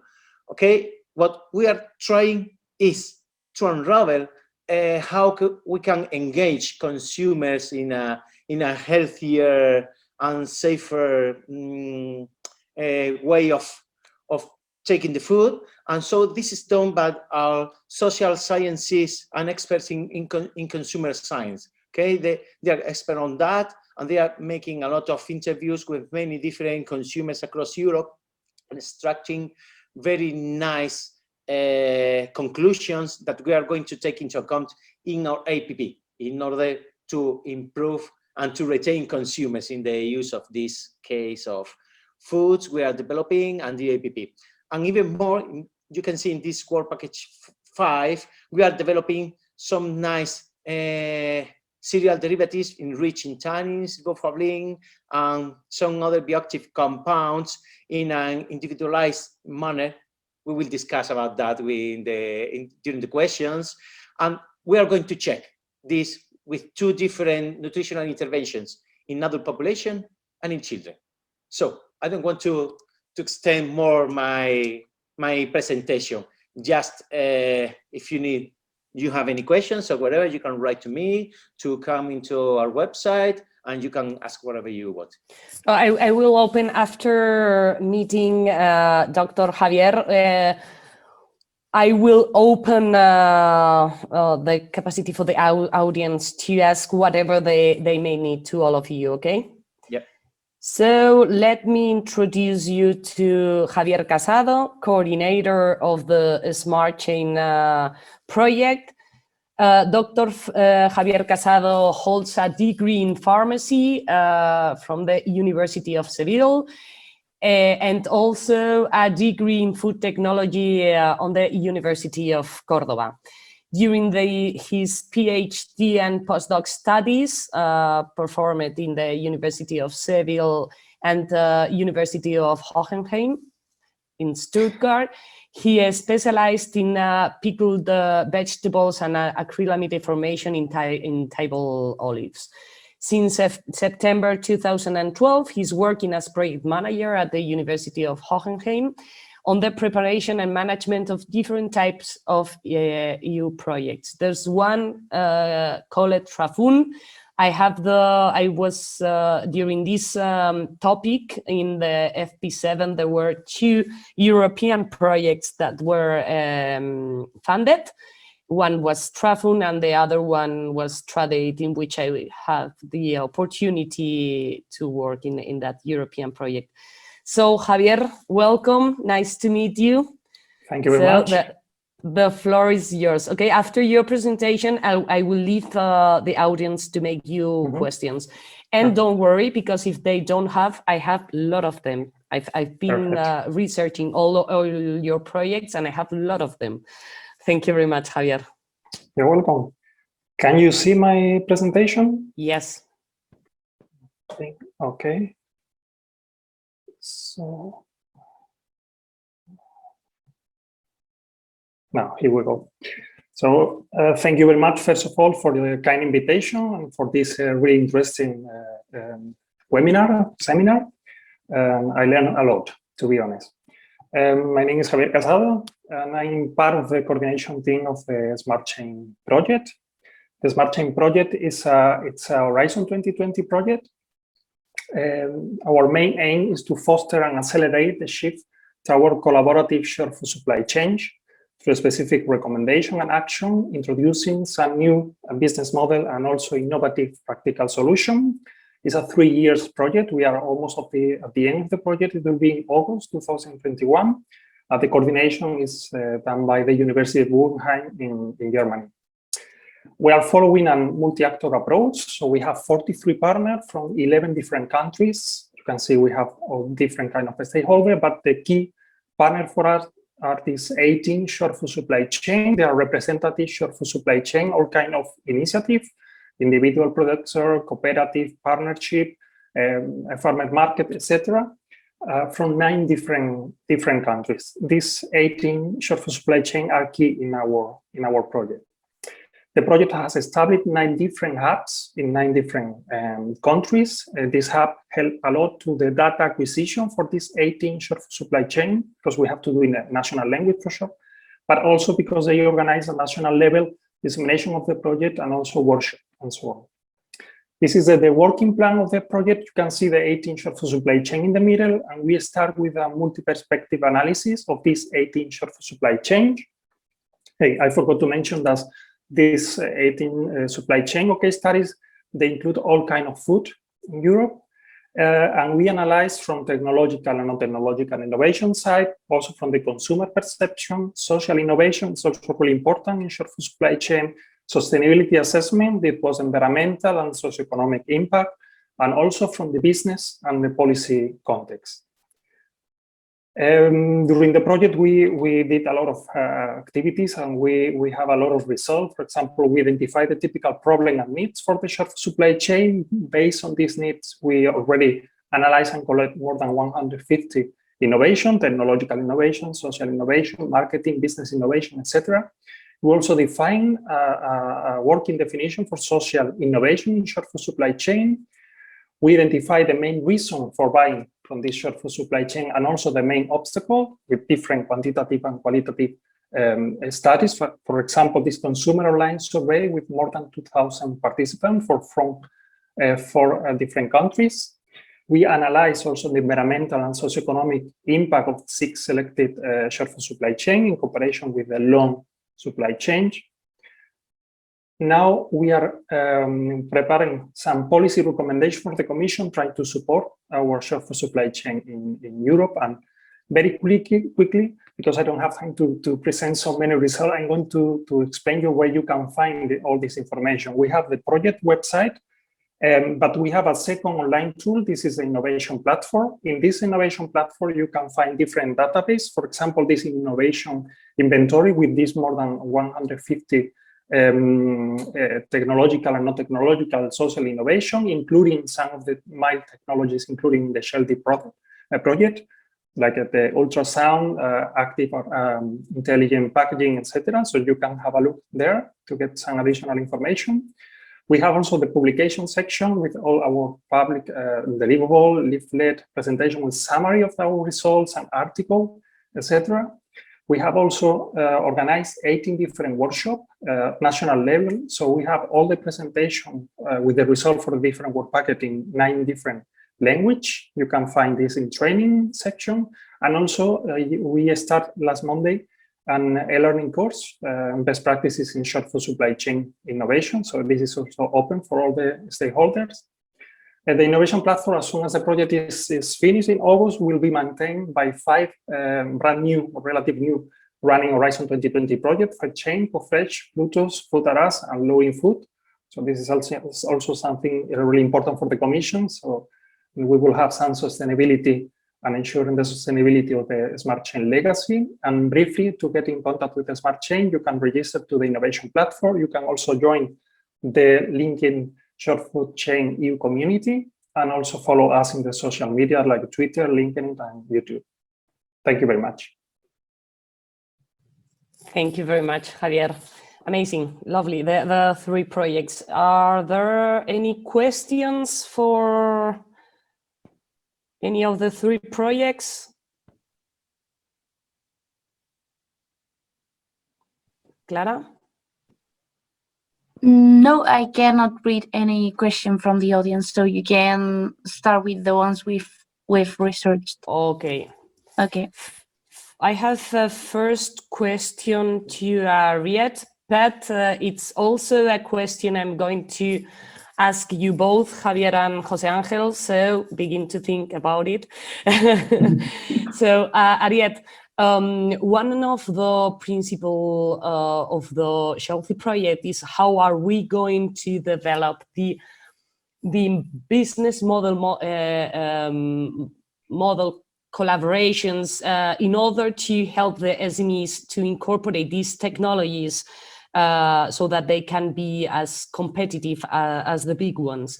So I really find very interesting how you approach it, the the challenge that was launched by the European Commission.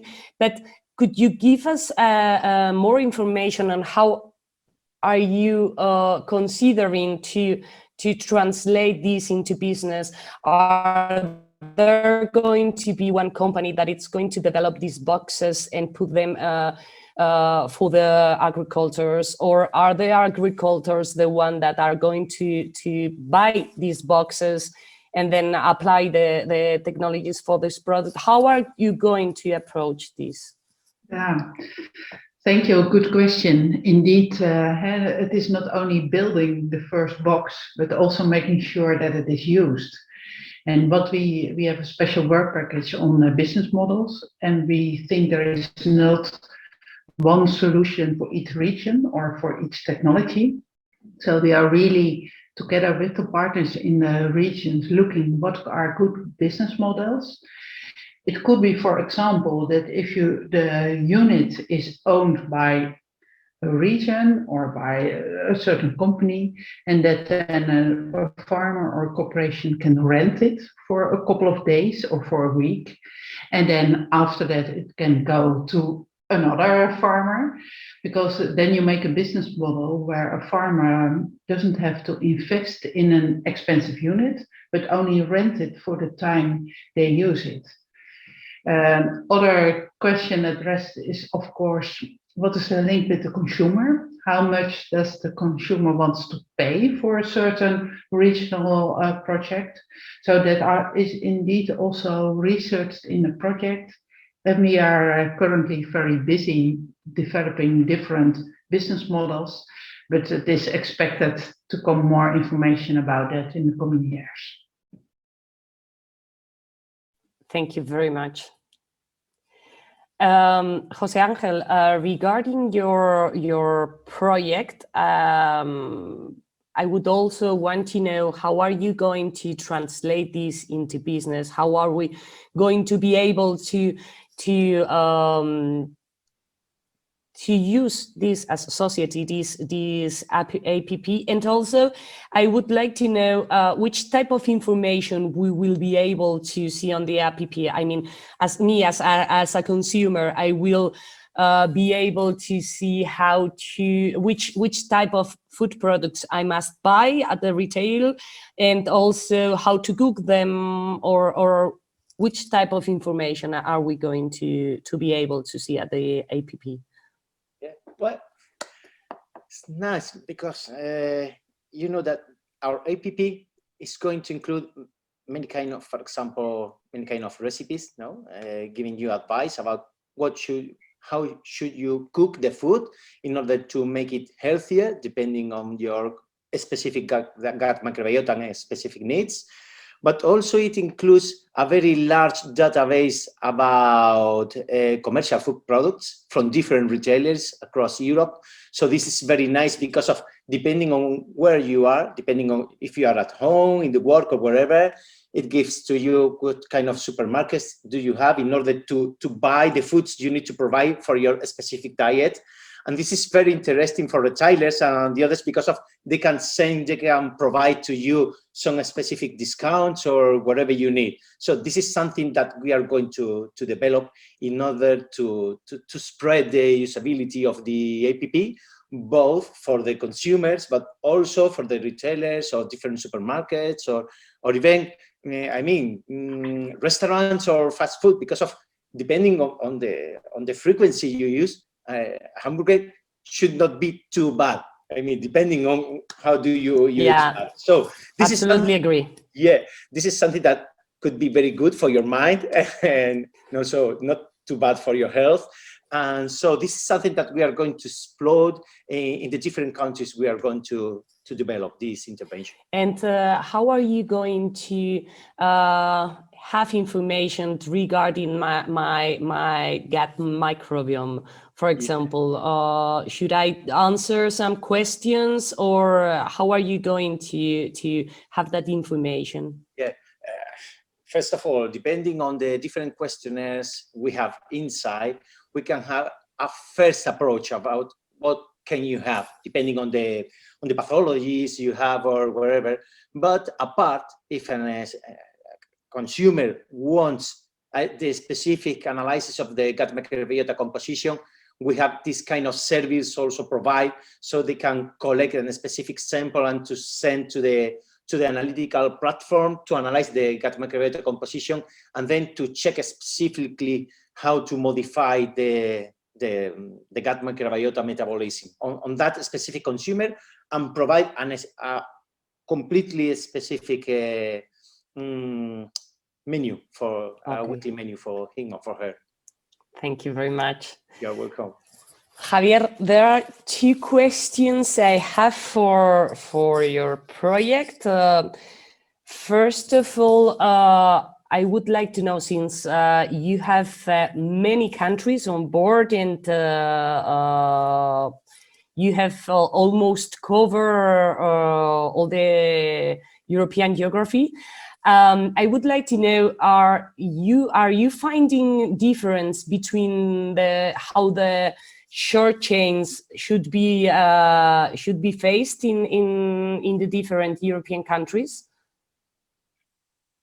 Yeah, you have your microphone off. Sorry. Okay. Now. Thank you very much. Yeah, as you said, we include 18 short food supply chain from 9 different countries. In general, we analyze them using different questionnaire, interview, and survey. And I can say there are, for the problem identified for the short food supply chain in general, there are some common problems: limited volume, limited access to technological knowledge, high cost of logistics, etc. But then we also identified that there are several significant difference depending on the country. We, for example, organize a kind of survey. I think we have more than 260 answers from short food supply chain from these 9 countries, asking them about the barrier. What are the main barriers, for example, for the regulatory policy context, or the consumer point of view, or market feature, logistic, and so on. So there, in this kind of survey, we really see some differences between the countries. For example, the regulatory barrier, the problem with the policy, there are policies supporting short food supply chain, or they have a lot of facilitated. We saw that in Spain, most of the highest score, it was from the Spanish response, and for example, from the Greek. In principle, this is not so. It seems that in Greece, they have more facility from the policy side. We also saw, we have some example, for example, in France, they have a kind of new regulation, and from the 2022, the 50% of the food in catering should come from the organic and the short food supply chain sector. So this is a kind of policy facilitation for the short food supply chain in France. So we can say that there are differences between the countries in general. I was sure, yeah. And the other question would be, in this like smart short chains, we are located in it's not we cannot say it's a rural area, but it's a very small city, you know, Logroño.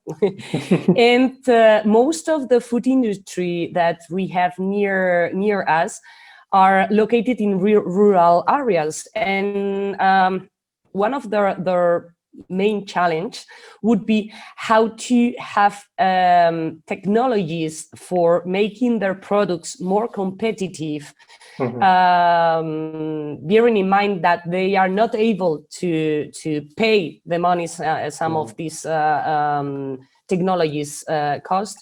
How are you approaching this on the project?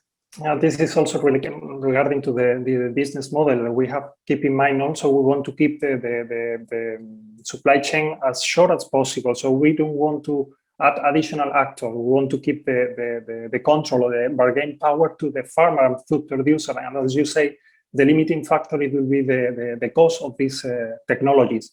So we were thinking, for example, this cooperative of producer.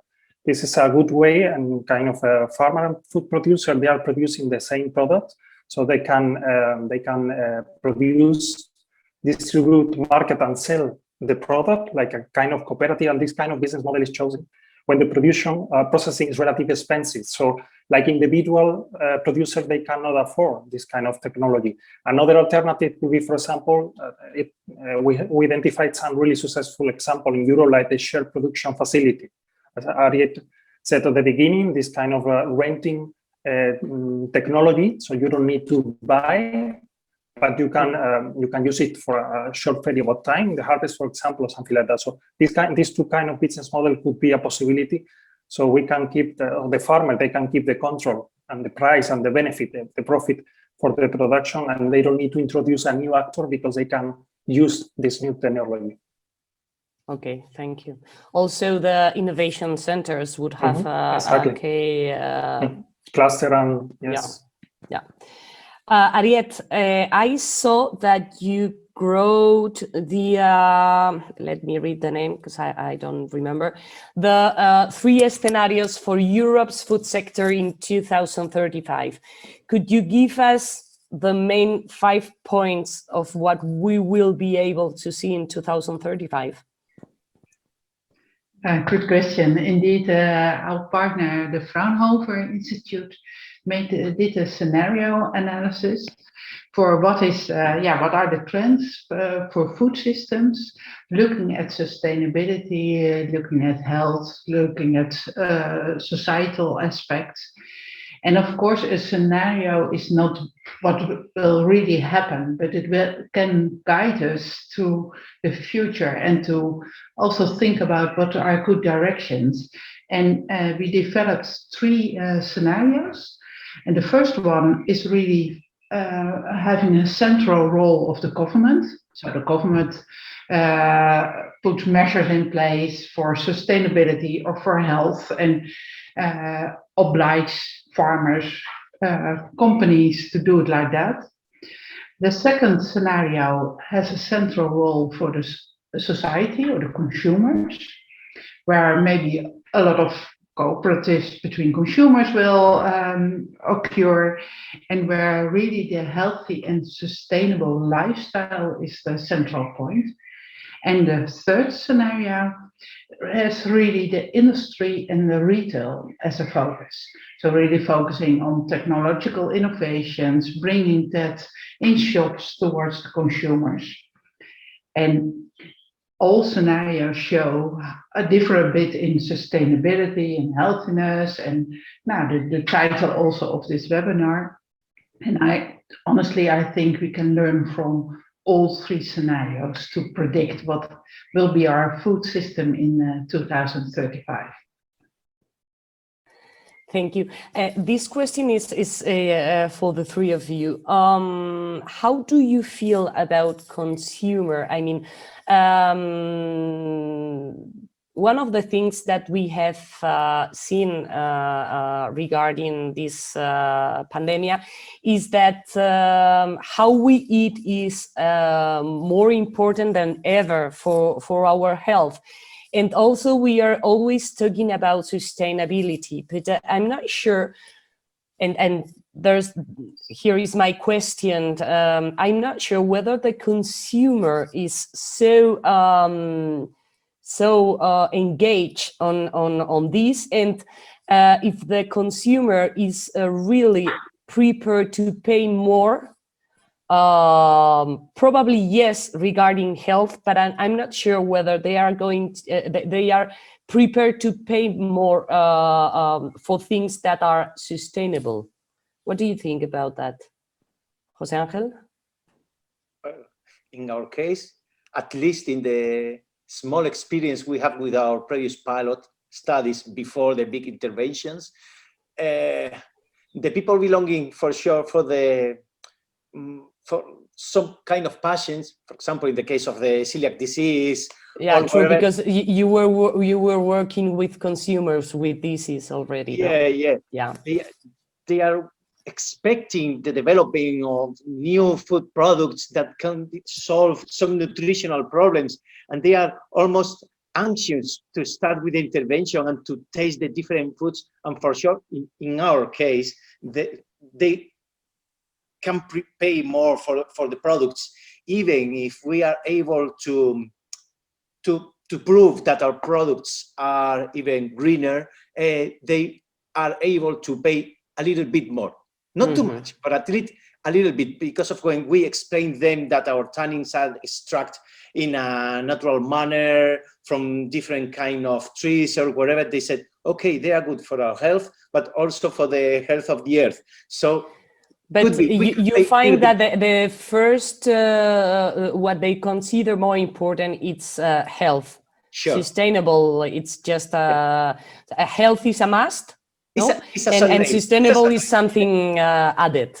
Yeah, it's something added for sure. In the case of our patients, they think first on health, and after that, if the product is sustainable, it's okay. Yeah, great. Okay. Javier, Ariet, what do you think about this? Ariet, please. Yeah, then I think you addressed the right questions, and that is also why we developed in Fox FoxLink app to connect with consumers. Because there is not one European consumer. Jose already addressed people with a certain disease which maybe want to pay more. We also see regional differences in what people can afford, what want to afford. So and I think for the future of food, it is very important that also we as scientists, but also the companies, food companies, connect with consumers to see what they want and how they, for example, what they want towards sustainability. Yeah. So this is a very important topic for research, and we are also in Fox testing it in the different regions. Yeah, what normally the industry tell us, or their main concern is, if you ask consumer, do you find that sustainability is important for you to buy whatever, and they answer yes. Yeah. That then, when they are on the moment of buying the product, there's a difference between what they say and what they do. Yeah, I completely agree, and that is why we also, one of our scenarios is with a stronger role of the government, forcing that sustainability is obligatory. Yeah. But also that is, of course, how do consumers or citizens in that case respond to it? In the Smart Chain, we have several studies with the consumer. We identified in general, all the European countries are aware of the sustainability, the environmental point of view is important, but we identified the main factor, the main problem or barrier, it's the price and convenience. When we are talking about local production, most of the time we don't have time to go to the far. It's really charming, but it's not really efficient and so on. Nevertheless, I think the information is a power. So we have the obligation to inform the local producer, explain what is the calculation of this price, all the work behind, all the positive thing, for example, to support the local rural development and so on. So when the consumer really can understand why the price of this product is a little higher to compare to the product in the supermarket, from the environmental point of view, the social, I'm really positive, and I think maybe not everybody could afford this kind of product for sure, but we are thinking this kind of alternative to the big supermarket. We are not against the big supermarket, but this is also to get an alternative to people that they want to really support the local development, that they want really, they think it's really important, the health point of view, also this environmental point of view. So they have this alternative to the big retailer. Agree, because sometimes we assume that they have the same information that we have, but all of us are working on related with the agri-food system, and the truth is that then you see people at the supermarket like reading the label, or those who read the label, which are not many of them. Yeah. And the truth is that they don't have the information. So sometimes I'm absolutely agree, Javier. Sometimes they if they had the information, probably they will be willing to pay more. Always talking about people who can afford. Yes, sure. Yeah. Sure. In addition, I think that we must disseminate this kind of information because of, that most of the consumers said, okay, I will pay a little bit more for this product if the money I'm paying is for the farmer, for the agriculture people, not for the big supermarket. Yeah, exactly. If it is for the farmer, okay, I will pay a little bit more. But if not, for sure not. So we need to disseminate this kind of information. Yeah, a problem for this misunderstanding in dissemination and communication, I would say that this is something that we as researchers, we have done not very well. But it's improving. Yeah, we are on it. Absolutely agree. We are on it. But the truth is that we've been used to use a language that it's not spoken by the industry and it's not spoken by the consumer. But it's true that we are on the way to change that. Yeah. Yes. Totally agree. So I don't know if you want to say anything else, or do you want to make any question to the other colleagues? No? Okay, Clara, there's no questions from the people connected? Yeah, there's no questions. Okay. Well, thank you very much to you three. Thank you very much for spending your time today. We remain at your disposal. Please take care, even if things are getting better, but we should still take care. And hope to see you in Europe. Yeah. Thank you. Hopefully. Hopefully. In the horizon, Europe. Let's see. Yeah. It's difficult. Who knows? Thank you very much. Okay, Thank you very much. Take care. Have a nice Bye-bye. day. Bye. Bye. Okay, thank you very much. Thanks for the attendees. You will have the recording of the session in your email in a couple of weeks. And if you may have any questions, you have our emails available. And thank you very much for joining us on how to build the way towards fresher, healthier, safer, and more sustainable foods. Thank you very much. Thank you. Ciao. Bye-bye.